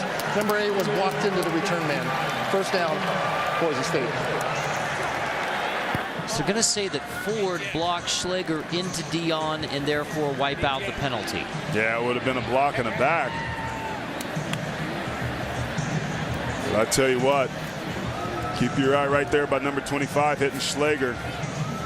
Didn't seem like it was a very aggressive block in the back, but certainly seemed to influence Hate's ability to throttle down. And that could be a very, very costly injury to this experienced and talented defensive backfield. But Dante Dion walking off under his own power. Sometimes those things are more scary than they are painful, Carter. I've been there. Like what Harsin said when you asked him about Dion and Darian Thompson, he said they're football dudes. They're dudes, man. 33 seconds, 2 timeouts for Brett Rippon and the Bronco offense to work with from their 33. Rippon complete. That's Nichols. May have been a lateral officially, but McNichols out about 39. It's a great play. You pick up some positive yardage and you stop the clock. And once again, the experience of Rippon going through his read progressions, finding the check down. That's been there all night long, and they're continuing to take advantage of it. Only 6 seconds off the clock. Rippon going to deliver to Spurbeck near the sideline, and he manages to get out of bounds. 19 seconds. Preston Hodges in coverage. And Hodges that time was trying to be able to cause a fumble and rip the ball away, but in that process, he didn't wrap him and get him down to the ground. And that allowed them to be able to stop the clock. Rouse is a pretty good kicker with a pretty good leg. Missed a 55-yarder earlier. Hit from 51 at Virginia. Obviously playing at elevation here in Colorado. Rippon time to throw, intended for Spurbeck over the middle, and missed him with DeAndre Elliott in coverage. That cost them about 5 seconds. They're going to have to pick some yardage up here. They've got 2, maybe 3 plays left that they can be able to get off. So they've got to take a deep shot here. They've got 2 timeouts, so that means that the entire field's open. They've been working the edges masterfully, but the middle of this field has also been pay dirt for them. Look for a quick slant here in between those wide safeties. Pressure from the Rams. Rippon hit as he throws downfield. It's caught by Anderson, who tiptoes out of bounds inside the 20 with 8 seconds before the half. Poise is what you do under pressure and duress. That was a beautiful ball delivered by Rippon. He also had the slant by Shane Williams-Rhodes underneath, but he saw that Anderson had a couple steps on Hodges, puts the ball on the money. I said that they needed to get chunk yardage. That's the exact play they needed. 35 yards, so 2 timeouts, 8 seconds. Colorado State leads the Mountain West in red zone defense touchdown percentage. Rippon scrambling away, just throws it out of bounds. 2 seconds showing. So with pressure, he just gets rid of it out of bounds immediately. Another heads-up play by the true freshman. If it's not there, don't try to make something happen. Throw it away, stop the clock, and get your kicking game onto the field. That was a masterful, masterful drive by the true freshman. Boise State manages it splendidly at the end of the half to allow for the attempt from 35 for Rossa. 35 is easily good. 3 more on the board for Boise State. Brian Harson's Broncos will take a 27-10 lead to the halftime locker room, including the 3 at the end of the half on that perfectly managed drive. And they'll get the ball back at halftime. 27-10, Broncos on the Rams. Ginny Dell is with Brian Harsin. Coach, before the game, you said you wanted to compete and complete every play. Early lead, maintaining it throughout, but what does this team need to do better? Those things, we got to continue that. We've had some turnovers. We haven't taken advantage of those with touchdowns yet, but our defense is getting challenged. They've stepped up to it. We got to slow up in the red zone, and then we've got to continue to keep getting plays in the run game on the offensive side. The team has been getting challenged, but able to really suppress Rashard Higgins. What do you see from your defense there? Well, they know who he is. They're competing with him. They're doing a great job of that, and when we get a chance to get some pressure, I think the guys are making the quarterback move a little bit. Any quick update on Dante Dion? We saw him go down at the end of the half. I don't know. He looked like he was okay coming off there. He's a competitor, so we'll go check on him now, but I'm sure he'll be back and ready to go. Thank you, Coach. Thank you. Brian Harson's Broncos lead it on the road in Fort Collins 27-10. After the break, we'll send you to the Verizon Halftime Report with Brent Stover, Christian Fourier. You're watching college football on CBS Sports Network, presented by Geico.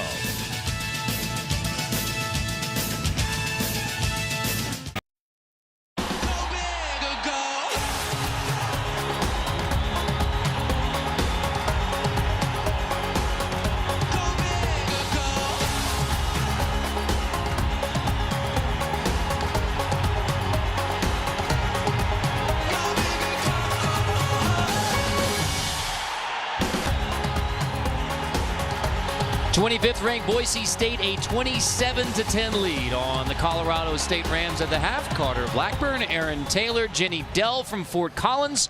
If go big is the theme, that's exactly what Boise State did with some big plays. Colorado State was doing pretty good on third down, but what hurt them were big plays over the top. They've got to find a way to be able to do that, and they got to get back to running the ball. I know that they're down, but their best offense and their only touchdown came when they committed to the run. Almost half of Boise State's offense came on the big plays. 194 yards just on these 3 plays. And it started with that pass by Shane Williams-Rowe to Spurbeck, a 53-yarder double pass early on in the first quarter. And then it was just Jeremy McNichols with a 56-yard run. And keep your eye on number 16, the safety, Trent Matthews, pulls up there late, grabbing his hamstring. That's probably when he got hurt and left the game. And then it was Spurbeck again for the 85-yard touchdown due to the soft coverage by Colorado State. I think the Rams have no choice but to get aggressive here in the second half. Let's take a look at the halftime numbers. 5 plays, 20-plus for Boise State. Well, overall, 10 yards a play. It's unbelievable what they're doing, and it's coming in those chunk yardage. Colorado State has to get disciplined with their eyes, play a little bit more aggressive, and don't get beat over their head. This is a high-powered offense, but they're making it easy for the Broncos.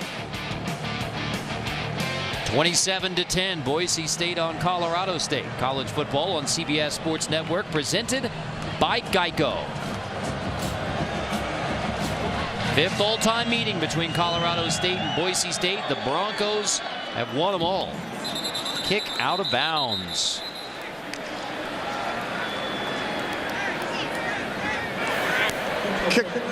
Kickoff out of bounds. Kicking team. Colorado State. Correction, Boise State has elected the option to take the ball at the 35-yard line, first down. And we check with Ginny Dell.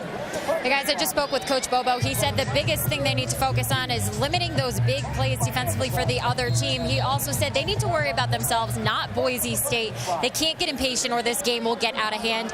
And Aaron, you just mentioned safety Trent Matthews. Well, it is a hamstring injury, and he will probably not be back in the game tonight. That's a big loss. First down handoff goes to Jeremy McNichols. Yeah, there's Trent Matthews right there. And remember, his backup, Nick Januska, is who got beat by being out of position with that 85-yard touchdown pass to Spurbeck. He's a heck of a player. Big body back there and been really helpful in run support this year. He's going to be missed in the second half. 2nd and 9, play action. Rippon intercepted. The first pick that he has thrown as a Boise State quarterback.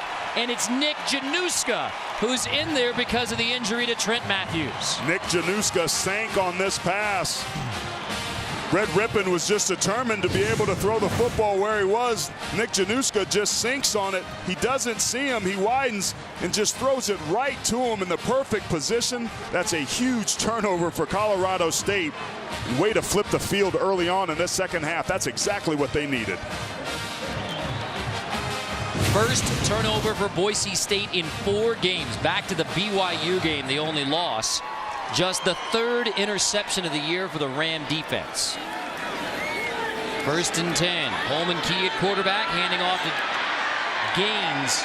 And Deontay Gaines takes it to the 32. Some nice blocks on the outside. Gaines was very patient. Let his blocks get set up and get established. But the right side of that offensive line and receivers did a nice job on the perimeter. Coleman Key played the 2nd series and has gone the distance in relief of Nick Stevens. So it was a 3-and-out from Nick Stevens, the starting quarterback for Colorado State. Now Coleman Key in there with the Rams as Rippon takes some coaching from the former Bronco quarterback, Brian Harsin. And a lot of times after a sudden change situation, Oden gets the first. You want to take some deep shots down the field, but we talked about it at halftime. Colorado State needs to worry about who they are. Well, who they are is a power downhill running team. That 16-play drive that they had, which was their only touchdown of the game, came because they were committed to running the football, and that's exactly what they're doing here early in the second half. And a touchdown here would make this a 10-point game and be a heck of a way to start this second half and get them back in it. Oden carried the football 10 times on that touchdown drive. 6 carries otherwise, make it 7 as he gets it on 1st and 10. Nothing much there. Well, already Colorado State has rushed for more yards against the Boise State defense than any other opponents, and we're just past halftime. Well, we talked about the injuries they had along the offensive line with Zach Goldich, Fred Zerbelis. Kevon Cartwright was banged up nursing a injury. They had a lot of injuries at key positions along that offensive line, and the run game just went away for the last 2 weeks. Well, man, this was a heck of a week for them to be able to get healthy and start dialing it back up.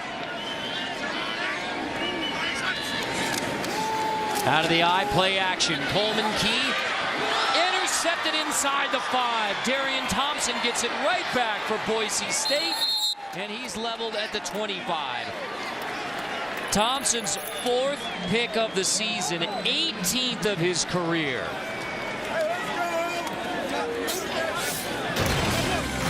Coleman Key had thrown only 1 INT all year until he met the Boise State Broncos. 2 takeaways through the air from Boise State.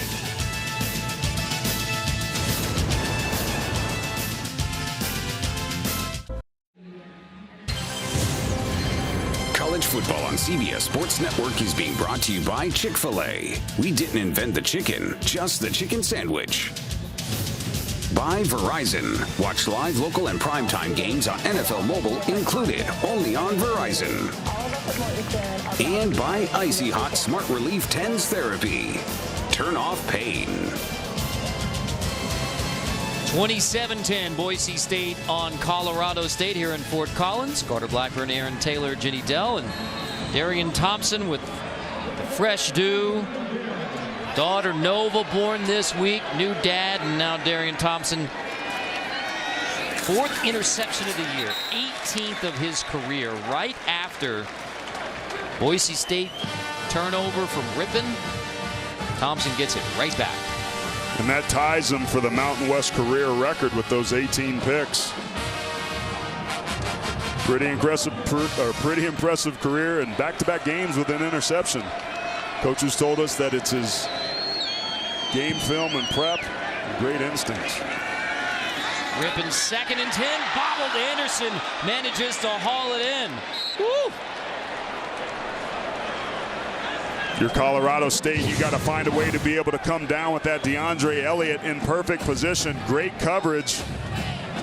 Not terribly great coverage, but good position. Chaz Anderson just more heads up. He's got a knack for coming down with those balls that get tipped tonight. Former defensive back, Rippon. And Jeremy McNichols rolls to the 43. Corey James finally makes the stop. On Boise State, I dial up my run game. My quarterback's a little iffy right now. His decision making, which was been so good since he's been starting and really nice in the first half, it's been questionable here to start this second one. Screen, Williams Rhodes blown up as soon as he grabs it. That's Kyle Robinson there on the stop, strong side linebacker. Kyle Robinson just did a good job of recognizing it, coming downhill, getting outside, defeating the block, getting outside leverage, and comes down with the tackle, setting up a 3rd and short. This is what Boise wanted, was to be in these 3rd and manageables. Play fake on 3rd and 2. Incomplete.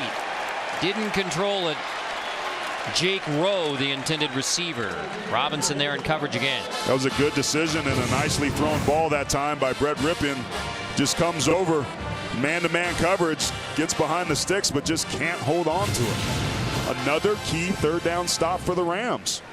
Boise just can't seem to take advantage of the turnovers that their defense is generating for them.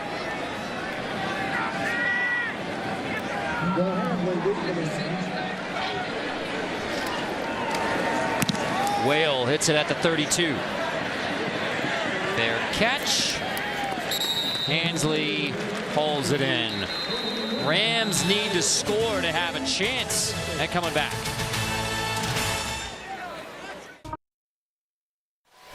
As our friend Bill Raftery says, if you can defend man-to-man, good things happen. They have for the Broncos. Especially when you're putting your hat on the football. Now, Boise only got 3 points out of that. But, man, what a way to be able to come down with that football with that great leverage on the inside. And then finally, Dante Dion doing his thing, reading the eyes of the quarterback. Darian Thompson on that last interception. And, man, talk about a duo in the backfield that are ball hawks. What a pair they are and have been for Boise State. Tying Eric Weddle's Mountain West career INT record. Last 4 games, that is amazing. Plus 12 turnover margin for the Broncos. And it makes all the difference in the world. They were -1 against Washington, -1 at BYU, and then +1, +5, +4 last week against Hawaii, and +3 here tonight. Oden tackled as soon as he touches it by Derek Bowles. Coleman Key, still the Colorado State quarterback. The redshirt freshman has thrown 2 interceptions tonight.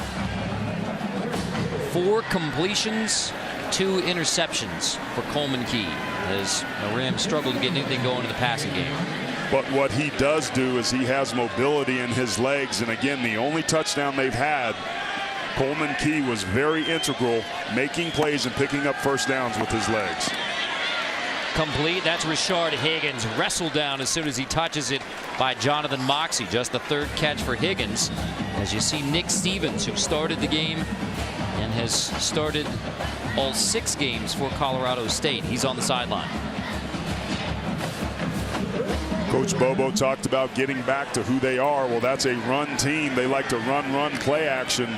They're staying in 3rd down and manageable situations. They need some points out of this drive. But I think Coleman Key and his ability to extend plays with his legs gives them the best chance. 3rd and short out of the eye. Oden on the left side has the first down, dragging a defender, Martirano, to the 35.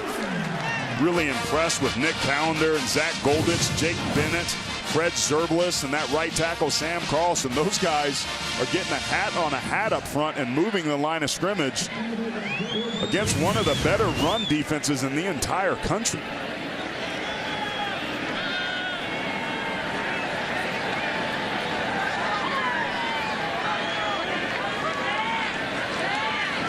Play fake. Coleman Key, a deep shot intended for Higgins. It's knocked away. Dante Dion and Darian Thompson both had a crack at it.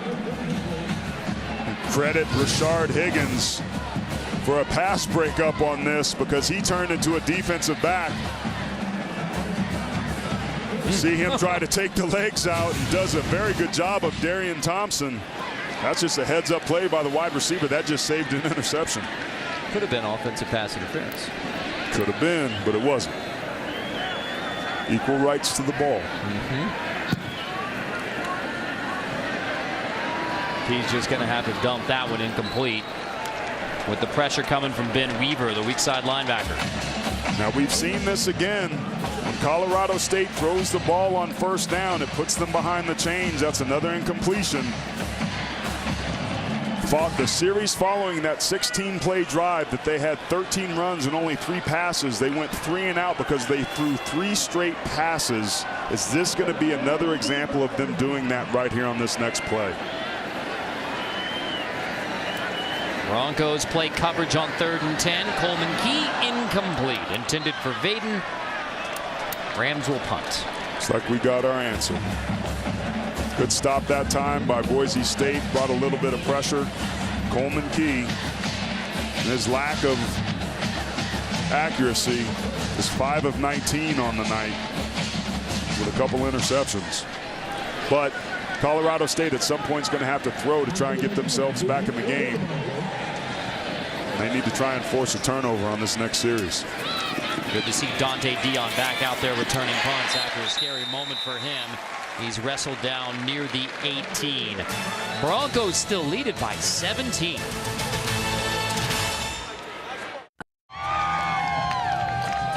Carter Blackburn, Aaron Taylor, Jenny Dell back at Hughes Stadium, Fort Collins, Colorado, where the Broncos lead it 27-10. Our icy hot player profile is the senior wide receiver Shane Williams Rhodes from Spring, Texas. Excellent football player, all-around good guy. Nominated for the AFCA Good Works Team, the Lowe's Senior Class Award, the Werfel Trophy. And Shane Williams Rhodes now has another line on his resume, a touchdown pass. Now, it wasn't the tightest of spirals, but it was effective and in stride. Spurbick being able to run underneath it for that nice 53-yarder to start the game. So amazing that Shane Williams Rhodes actually has a touchdown pass in his senior year before he has a touchdown reception in his senior year. 1st and 10. Ribbon's going to hand to Jeremy McNichols. He takes Kevin Pierre-Louis with him to the 23. Well, Cam the Ram, there was a big moment before tonight's game here at Hughes Stadium, the unveiling of the 25th Cam the Ram. You say, why Cam the Ram? Introduced in 1947 when this school was the Colorado College of Agriculture and Mechanical. Colorado Agriculture and Mechanical. Cam the I get it. Ram. That's the 25th Cam the Ram introduced prior to tonight's game. Well, welcome. Well put. Welcome, young Cam.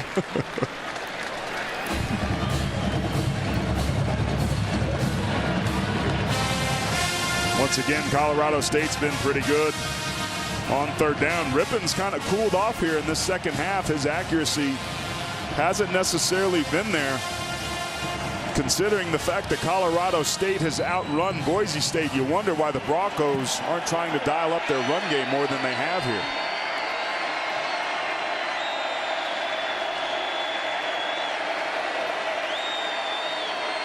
Rippon audibles. Play clock to 4, to 3.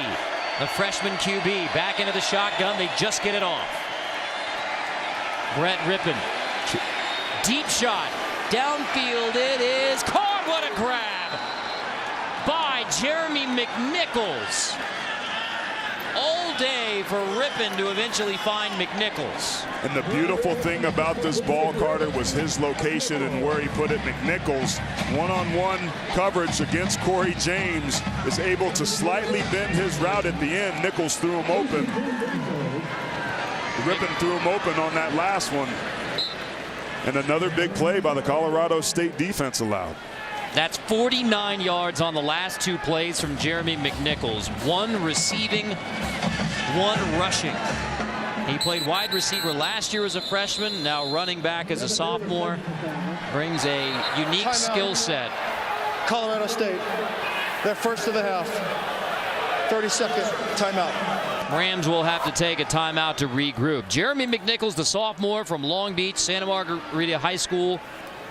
Played mostly receiver as a freshman, now 13 touchdowns in his sophomore year, the best in the nation and he shows off amazing skills in the receiving game and the rushing game. He's been able to hurt people all season long in a variety of ways, but he's just an explosive playmaker. Very different running style than Jay Ajayi was last year, a power runner.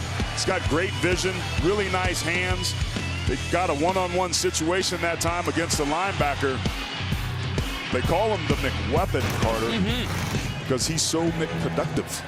And now you can get that McWeapon all day. That's right. With grape jelly. It's ice roll.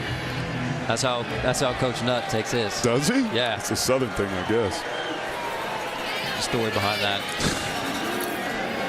McNichols again to the 16.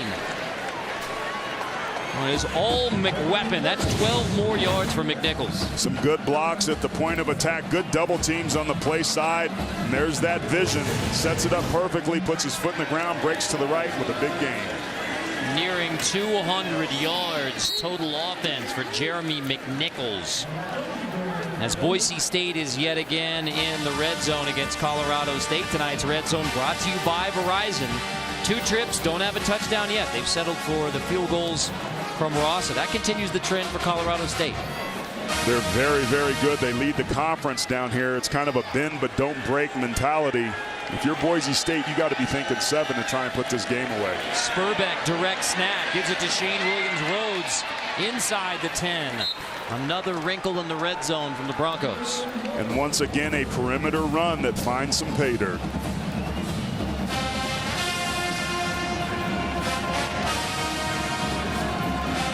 Third and short coming.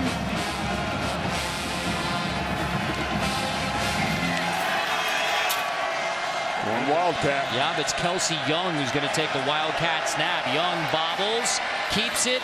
Young stretching, takes it to the 1. First and goal, Boise State.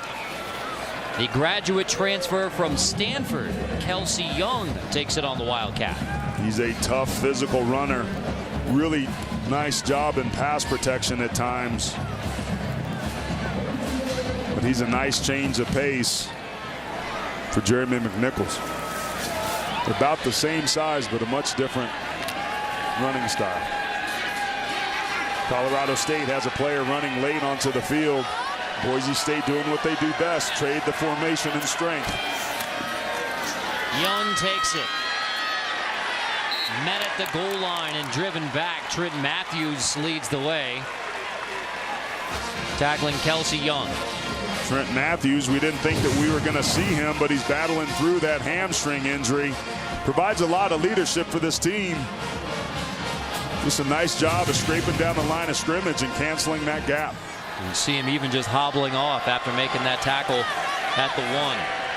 6'3", 210. He's a load in there. Second and goal, ripping at quarterback. McNichols behind him. Watch play action. Toss it to McNichols. Stretching, does he get in? Yes! Touchdown number 14 of the season for Jeremy McNichols. He was popped by Kevin Pierre-Louis, but managed to hang on. And now McNichols is slow getting up after the touchdown. Kevin Pierre-Louis felt that one as well. That was a heck of a collision. Both guys need help from the training staff. And I love this, Carter. His teammates are telling him and calling the trainers over, looking out for him. That is how you know football players are finally starting to understand the significance of head trauma. Was a touchdown. The ball broke the plane of the goal line.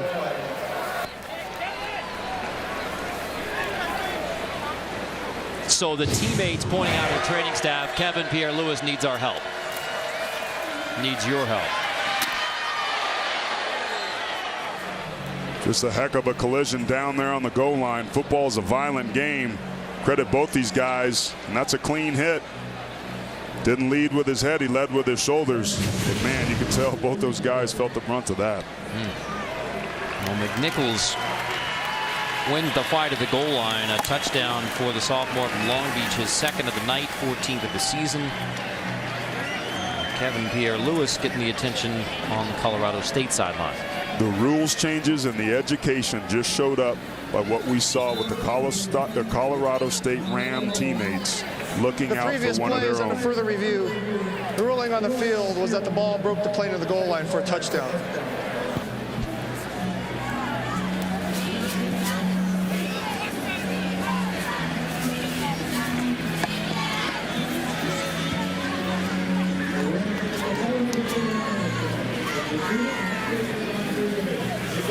It was under review. Looked to us like it was clearly a touchdown.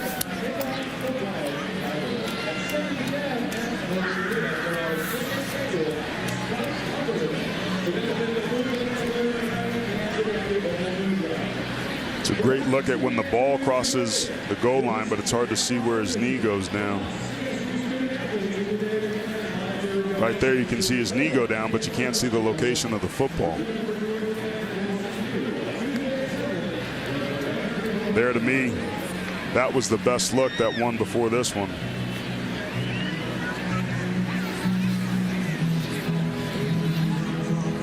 Can hardly see anything there. I think this is going to stand, as it should.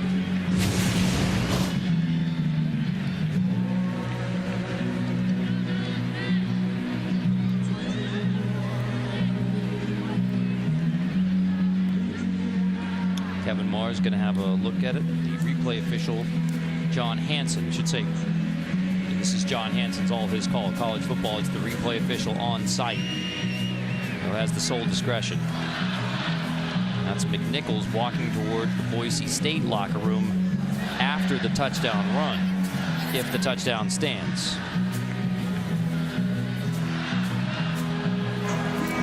After further review, the ruling on the field stands. Touchdown. So it stands for McNichols' second of the night, 14th overall. Back-to-back 100-yard rushing games by the sophomore out of Long Beach. He's a heck of a playmaker for this Boise State offense.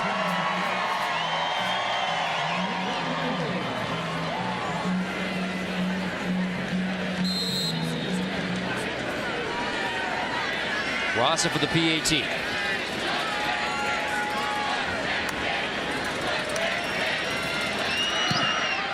(34-10) Boise State. McNichols into the end zone. Broncos in command.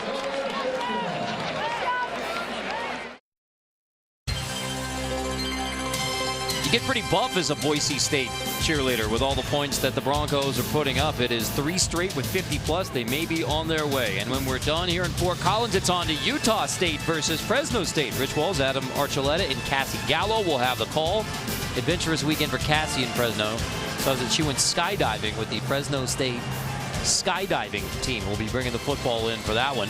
Fresno State has played in the 2 inaugural Mountain West Conference Championship games, but rough go of it so far for Tim DeRuyter's team in 2015. It may not get any easier tonight with that great Utah State defense.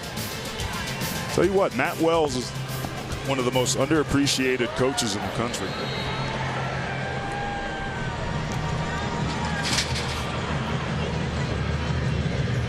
Tyler Rosso will kick it off.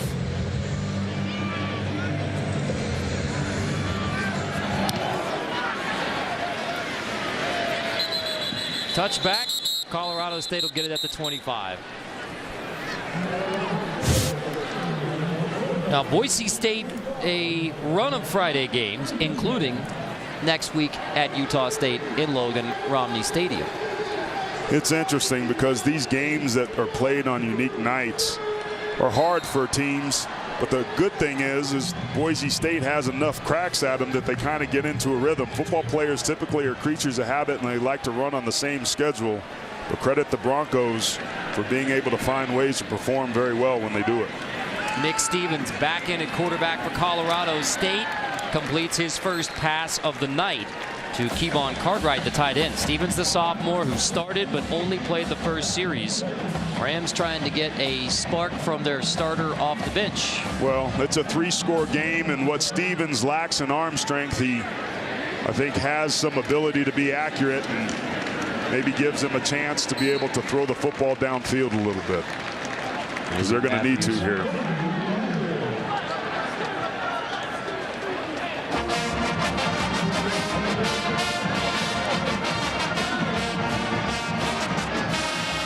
Higgins getting some more treatment on the Ram bench.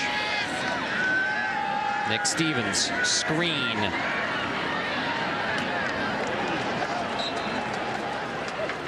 Matthews popped as soon as he grabs it. We check in with Brent Stover. Carter in Manhattan. First drive of the second half for K-State.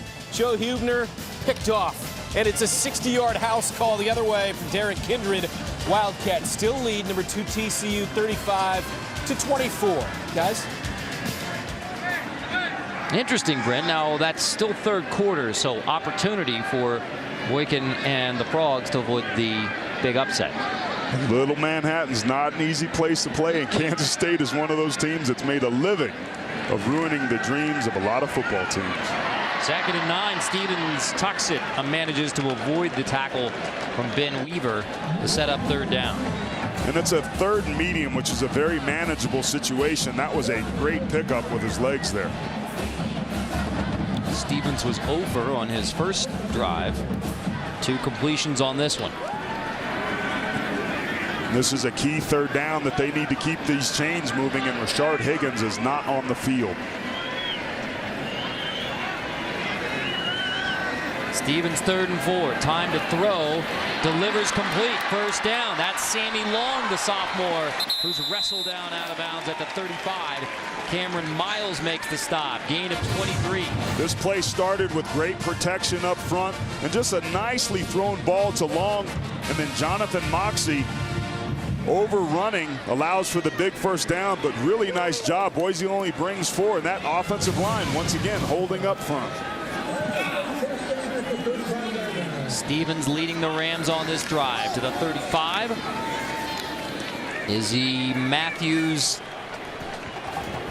Chancellor James makes a stop. Maybe got back to the line of scrimmage. Yeah, he was the overhang player in that alley, and just on the snap of the ball came off the edge. Boise's been doing that a lot tonight and having some success on first down against the run by bringing pressure off the edge. 2nd and 10. Still no Rashard Higgins. Broncos show pressure. Stevens play action. Sacked. Back at the 44, and it's Tyler Gray who gets home on Nick Stevens. This time Tyler Gray's to the left of the center and comes, and the left guard just lets him go. Zach Golditch got a little bit confused there. Remember, at the top of the show, we talked about Jake Bennett, the center, having to be able to identify that front that likes to move around. That time they didn't, and it was Zach Golditch that was responsible for that sack because he let somebody come free. Because they come at you from all angles. I'm not saying it's easy, but that's your job. 3rd and 17. Broncos pressure again. Sack Stevens again. Back-to-back sacks. This time, Kamale Correa. Kamale Correa is somebody that's been getting double-teamed a lot this season because of his ability to be able to get after the passer. He's just going to turn that corner and bend. Put a lot of pressure on Nick Callender. You get your shoulders turned that quickly as an offensive lineman, you've got no shot, and it's usually an indication that you're playing against somebody that's more quick than you, and that's exactly what happened on that last sack. Stevens has been sacked 3 times. Coleman Key 0. Hayden Hunt, punt. Shane Williams-Rhodes, fair catch right around the 10. A chance for us to check in with Ginny Dell. Quick update on Rashard Higgins. The trainers out here were stretching out that left hamstring. He did a few running drills on the sideline. He now has his helmet in his hand and looks to be okay for the game. Only 3 catches, 42 yards for the Biletnikoff finalist, consensus All-American from a year ago. He's battled an ankle injury. And now you heard Ginny with the report on the other leg as well. He was an All-American a year ago. Him not being on the field has certainly hurt this Rams offense. Brett Rippon 1st and 10. Give to Kelsey Young. A graduate transfer from Stanford. Tackled by Pierre Lewis and Watson. Here's Higgins. Yeah, take a look at him. He just hasn't looked like himself. Struggling to try and get separation that time on Dante Dion on a sluggo route. That time he turned into a DB on an underthrown football. But he's a guy that I think they should have done that more with, taking some deep shots on some 50-50 balls along the sideline to see if he can go up and try and catch it as we end up here in the 3rd quarter. We go to the 4th, 34-10. CBS Sports Network, presented by Geico.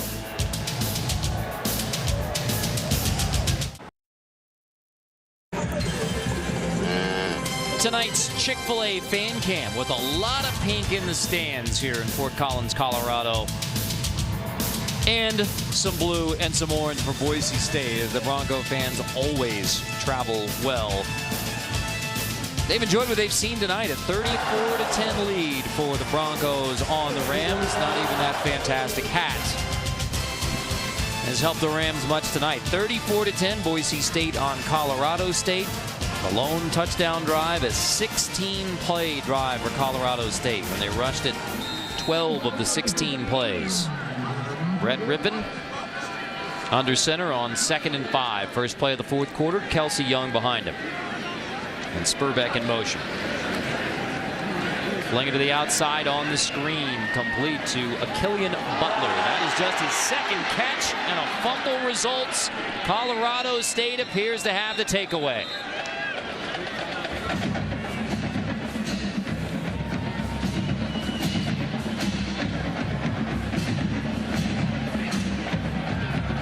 Injured Ram. It's Kyle Robinson. And it's Robinson who stripped it, who was down on the far sideline.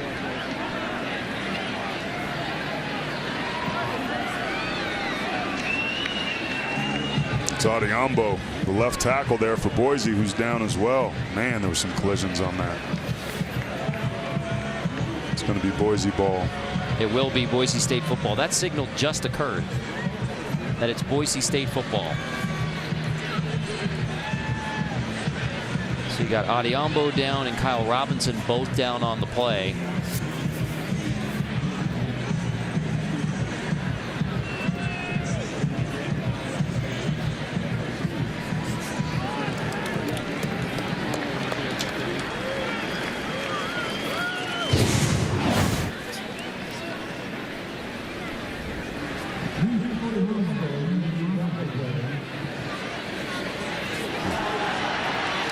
Boy.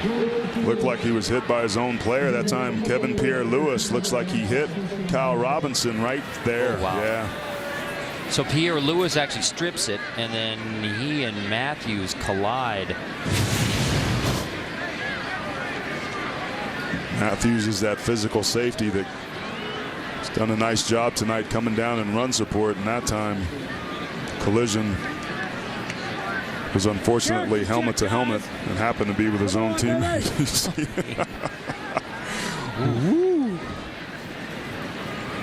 You find out how hard your teammate hits.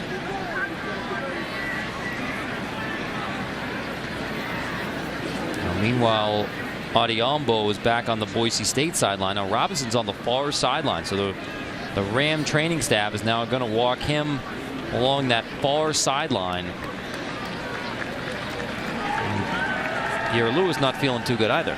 No, there were some heck of collisions on that last play. So Robinson, the sophomore strong side linebacker, walking along that far sideline, headed, it looks like, towards the Colorado State locker room. Yeah, and he's been a playmaker. Had a nice game last week. 8 tackles and a sack. He's good enough as a strong side linebacker to stay on the field and nickel and go to Mike. It's going to be a key loss for this Rams defense. Kelsey Young takes it again on 1st and 10. Young tripped up as he gets to the 45, and we check with Jenny Dell.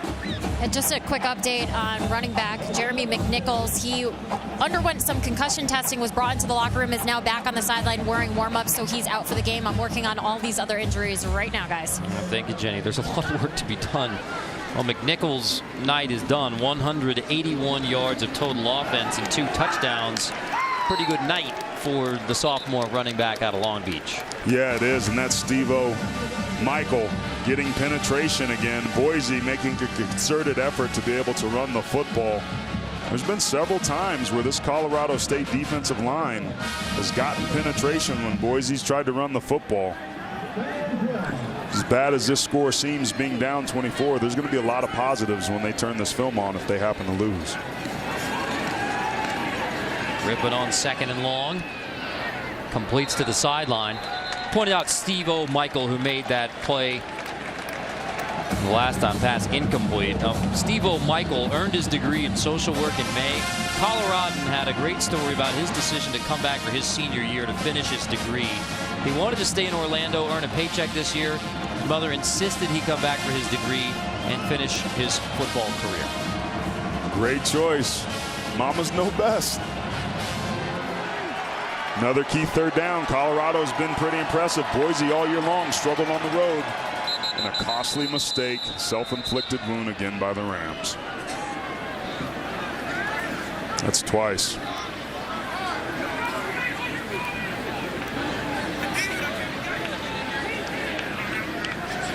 Kevin Marr and his crew discuss.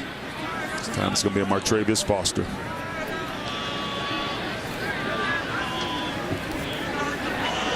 Offside. Defense number 9. 5-yard penalty. Still third down.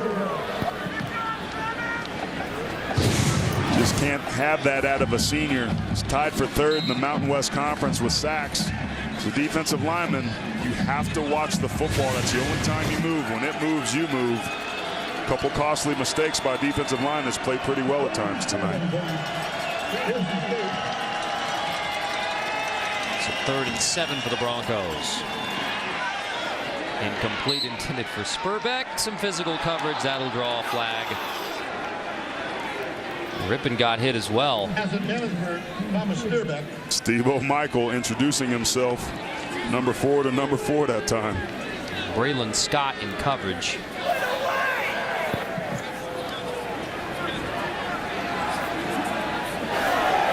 Pass interference. Defense number 18. Ball placed at the spot of the foul. First down. Had him backed into 3rd and long, back-to-back penalties, first down Boise State. And that's just a true freshman trying to make a play on one of the better receivers in this conference. Just has his hands all over him and drives him out of bounds right in front of the official. That's an easy one. That's an easy one. I think the only thing that would have made it worse if Braylon Scott would have been hit in the back of the head with the football coming that direction. I mean, that's all sorts of penalty. Rippon, play action. He's going to take a deep shot to the end zone for Anderson, knocked away by DeAndre Elliott. And I thought he had a Killian Butler underneath who was wide open on this play, but he decides to go up top. And pretty good recovery that time.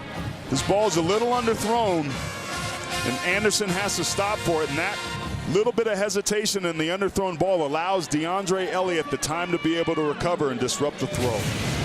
3 straight incompletions. That's the first time that's happened tonight. 2nd and 10. That's complete to Jake Rowe out of the backfield for a first down. Trey Thomas makes the stop on Jake Rowe. From a heck of a football family. His brother Craig, now defensive lineman in the CFL, played at Michigan. Luke, point guard on the Colgate basketball team. And sister Maddie is going to Pepperdine to play volleyball out of Scottsdale, Arizona.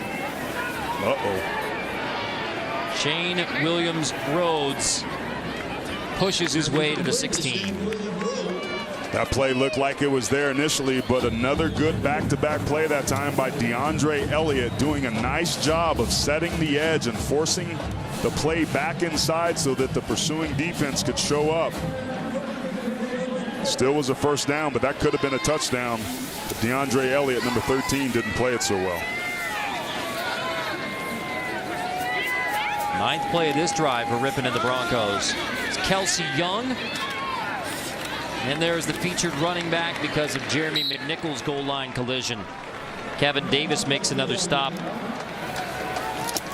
for Colorado State. Double-digit tackles. That's 11 for Kevin Davis. He does a nice job of putting his foot in the ground, getting north and south, and shaking Corey James, number 31, the middle linebacker, out of his cleats.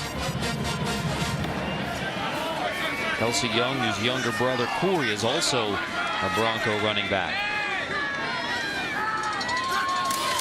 1st and goal. Rippon will take it himself for the touchdown. It's a rushing touchdown for Brett Rippon. And the Broncos celebrate another touchdown drive on their way to a 4th straight game of 50-plus. Keep an eye on the defensive end. He comes down. Rippon just keeps a good idea. Keeps his eyes on him, and some great blocks at the point of attack. Allow him to use his legs. Get inside in the end zone. First rushing touchdown of the season. End of his Bronco career. Tyler Ross a PAT, 41-10. Brett Rippon has a touchdown pass, 7 of those in his freshman season, and now a rushing touchdown for the freshman from Spokane.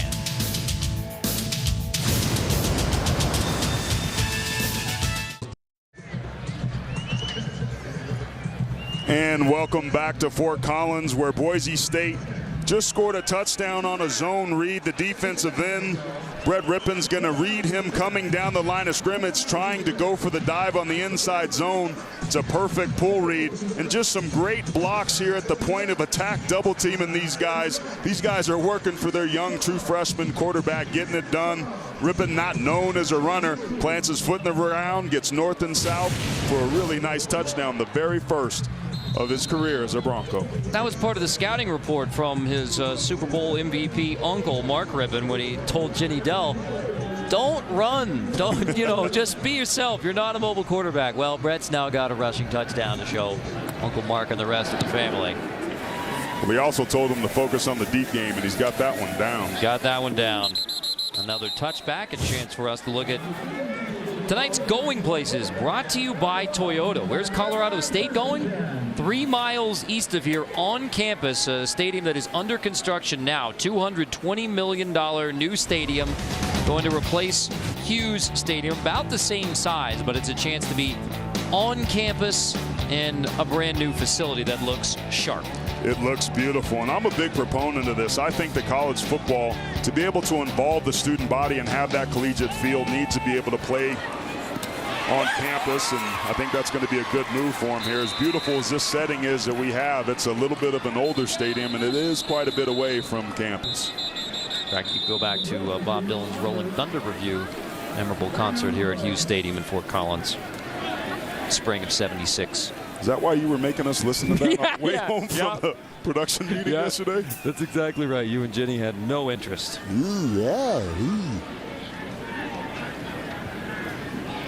There is an injured Boise State Bronco. It's Robert Ash, the 5th-year senior nose tackle, who's down. Flag as well. After the play was over, personal foul, unnecessary roughness. Offense number 60, 15-yard penalty, first down. It's the backup left tackle, Trey Moxley. As you see Ash walk off on his own power to the Bronco sideline. This defensive line for Boise, Coach Harsin told us this may be the best that he's had in quite some time. Certainly some great depth. We see a hit there in the back. It's not a smart play by the backup left tackle. Got to feel frustrated. You understand it, but you just can't do it. 9 penalties now against the Rams.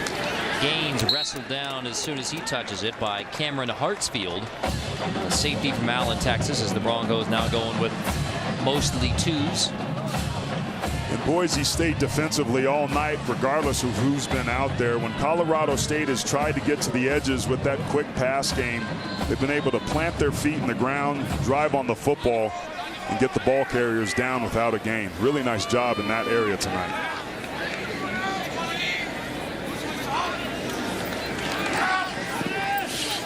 Nick Stevens to Oden out of the backfield again. We came into this night, Aaron, talking about, all right, Boise State's number 25. They're ranked, 1 loss, that wild one at BYU. But how good in evaluating this Boise State team in 2015? Well, they're a good team, and they seem to be getting better each week. Even though it's a 31-point ball game, there's going to be a lot that Brian Harsin is going to go back and look on that film and want these guys to be able to correct. There was too much seepage at times when they were trying to run the football. Some early pressure. Their young true freshman quarterback at some point is going to be a true freshman. We've seen him put the ball into the hands of the opposing team so far, and They just need to keep working on getting better, because you look at the group of 5 conferences, I think Boise State is the cream of the crop. Toledo's playing extremely well. Memphis got a great quarterback. Houston, a ton of points. Temple with that defense. Navy held their own today against Notre Dame. That American Conference has been outstanding so far in this year. Well, it closed with the Fiesta Bowl win for Boise State last year, but it was a team that was 3-2 early on after a road loss at Air Force, so they had to rally to Boise State.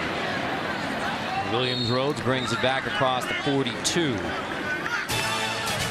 Ken Harsin and the Broncos rack up 50 again. 41-10 Boise State on Colorado State. Our terrific production crew came up with 3 key questions before this game. And Aaron, are we ready to answer our 3 key questions? I think these questions were answered pretty early tonight. Rashard Higgins, only 3 catches, 42 yards, and that's secondary for Boise State. 2 interceptions and have held Colorado State to 144 pass yards. And how long will the Broncos shutout streak last? Well, we certainly found out that answer early. And last but not least, we know that this team gets it done. Brett Rippon, another solid night at quarterback for Boise State, but he is going to give way now to Thomas Stewart. The sophomore will take over in a 41-10 game. So Stewart hands off.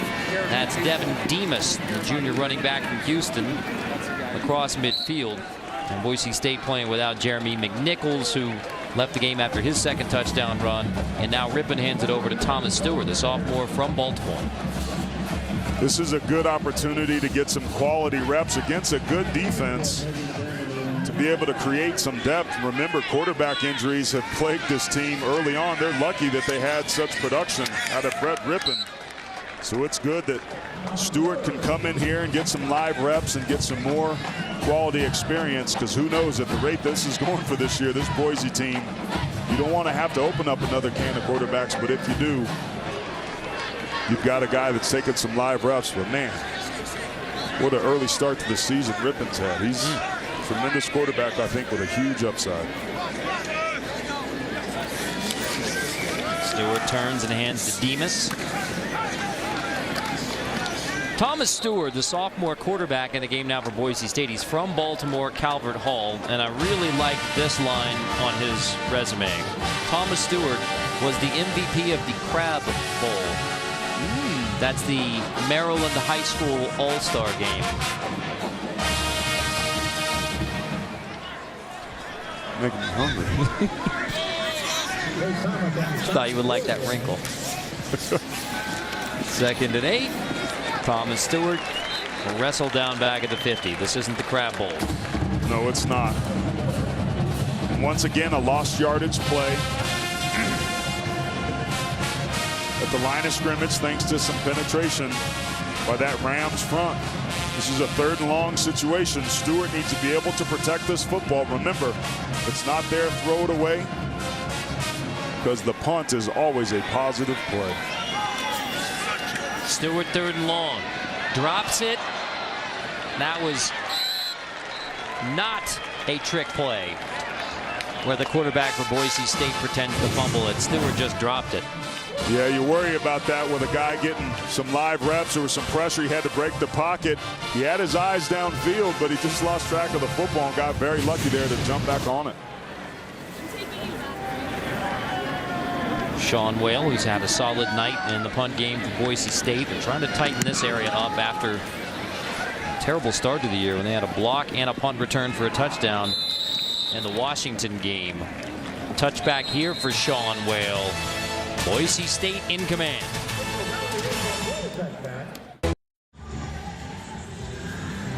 Number 25, Boise State, 4-1 on the year. About to go 5-1. Our Bud Light up for whatever moment of the game.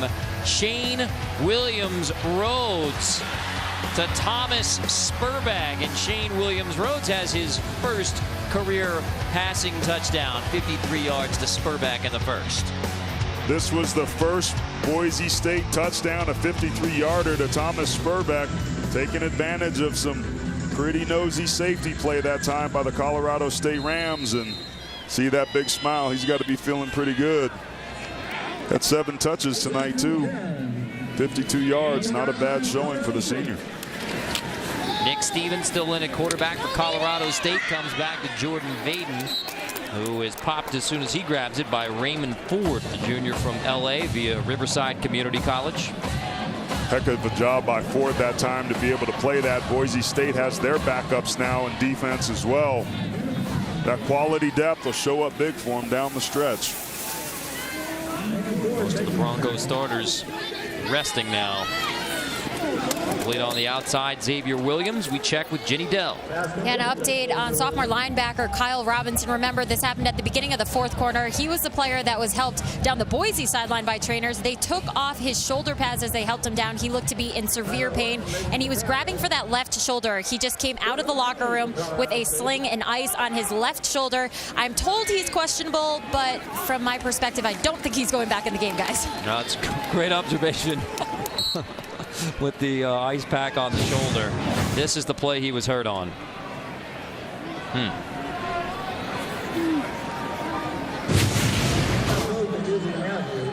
Heck of a collision there. With his teammate, Kevin Pierre-Louis. Robinson on the sideline. The Rams banged up. Trailing 41-10.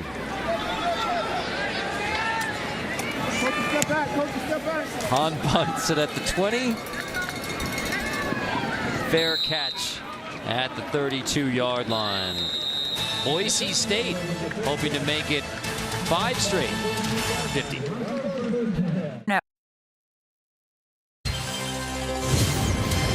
College football on CBS Sports Network is being brought to you by Geico. 15 minutes could save you 15% or more on car insurance.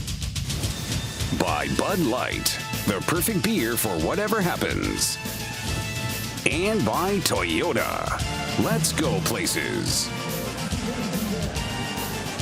Looks like he belongs more in Spamalot than at Hughes Stadium here in Fort Collins. Thomas Stewart quarterbacking the Boise State Broncos. It's Corey Young, the freshman younger brother of Kelsey Young, who takes the handoff on first down. So one of the reasons why Kelsey came to play here at Boise State was to play alongside his brother Corey. They both played at Norco, California High School. Played for Todd Gerhardt, Toby's dad.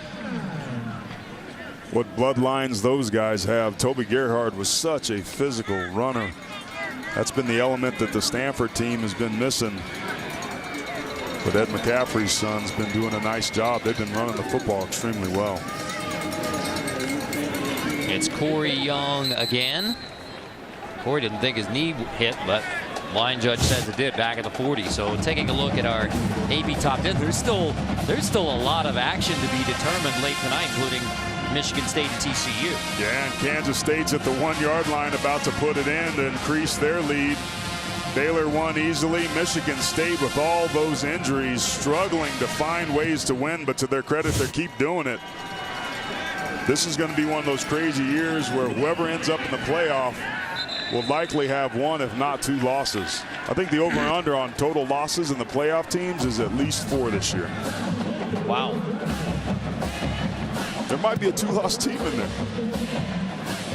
Everybody has some sort of weakness that they're having to overcome, and it's going to be about who can manage those weaknesses, continue to get better throughout the season, and win the head-to-head matchups when they need to.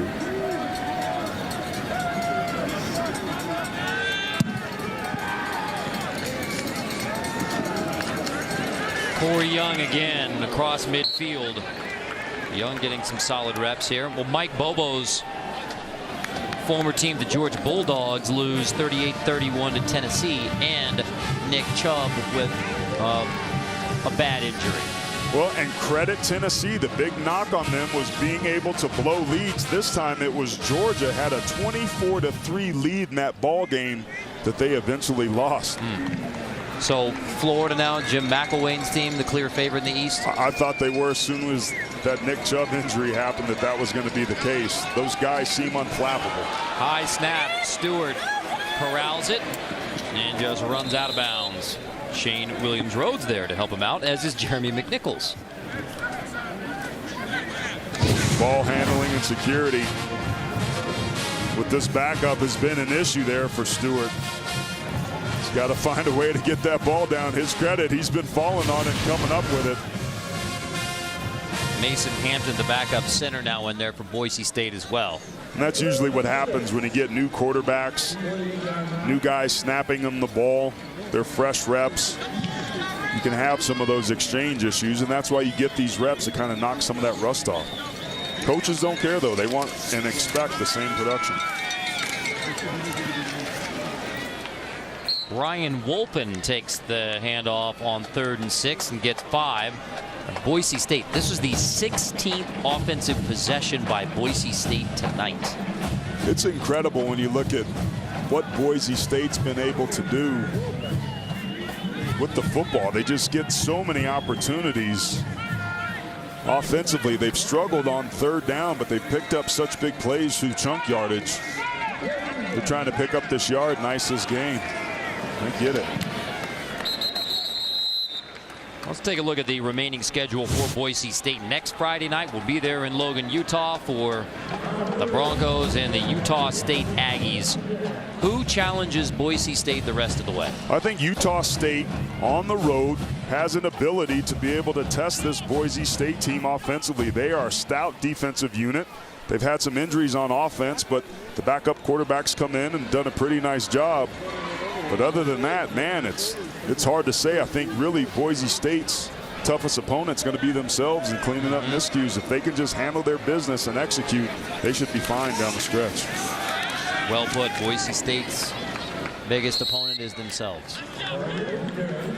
And meanwhile, for the Rams, who are going to fall to 2-4, 0-2 in the Mountain West. The win over UTSA. I was on the road in San Antonio. The win over Savannah State. That's it. Air Force is up next. And it's going to turnovers. Turnovers is the story of this team and giving up big plays on defense.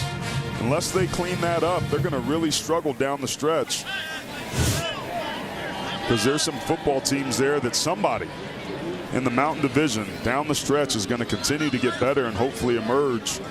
And you would think that this Colorado State team would be one of them. They have the makings of a pretty decent team. Their defense at times has showed up. Carter, we talked about that turnover margin. You just can't win ball games when you give it to the other team. Minus 11 now on the year. So coming in, they were 121st. I believe it's 127 now in the rankings. So minus 11, and Colorado State may be last in the nation in turnover margin after this one. 3rd and 3. Stewart gives to Wolpen again. Flag is down. 9 penalties in the game against Colorado State as well.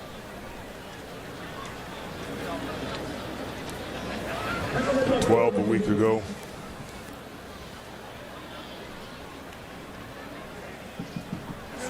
Personal foul, hands to the face, offense number 52, 15-yard penalty, repeat the down. Tursic, the backup guard. Boise State nearing 600 yards of total offense tonight. May not get to that 50-point barrier that they've made the last 3 games, Boise State, but it's only because they pulled up the reins on the Rams here in the 4th.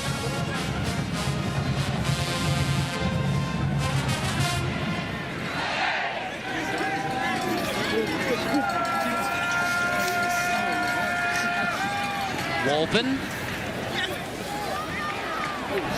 finally wrestled down. I mean, Josh Watson makes the tackle. And quite obviously, this one is all Boise State.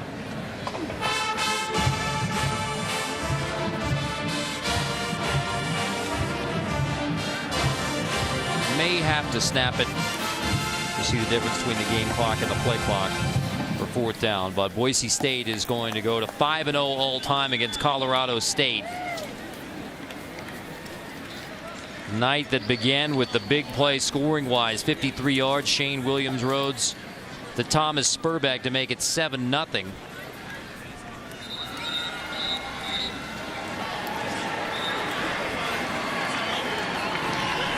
Delay a game. Offense. 5-yard penalty. 4th down. Please put 1 second on the game clock, please. Semantics at this point, obviously. And the Bronco fans, who may outnumber the Ram fans at Hughes Stadium right now, will get to celebrate. 41-10 win for Boise State over Colorado State. Brian Harson's Broncos go to 5-1 this year, 5-0 all-time versus Colorado State, and they do it in convincing fashion. We will have more from Fort Collins, where the Broncos win it 41-10.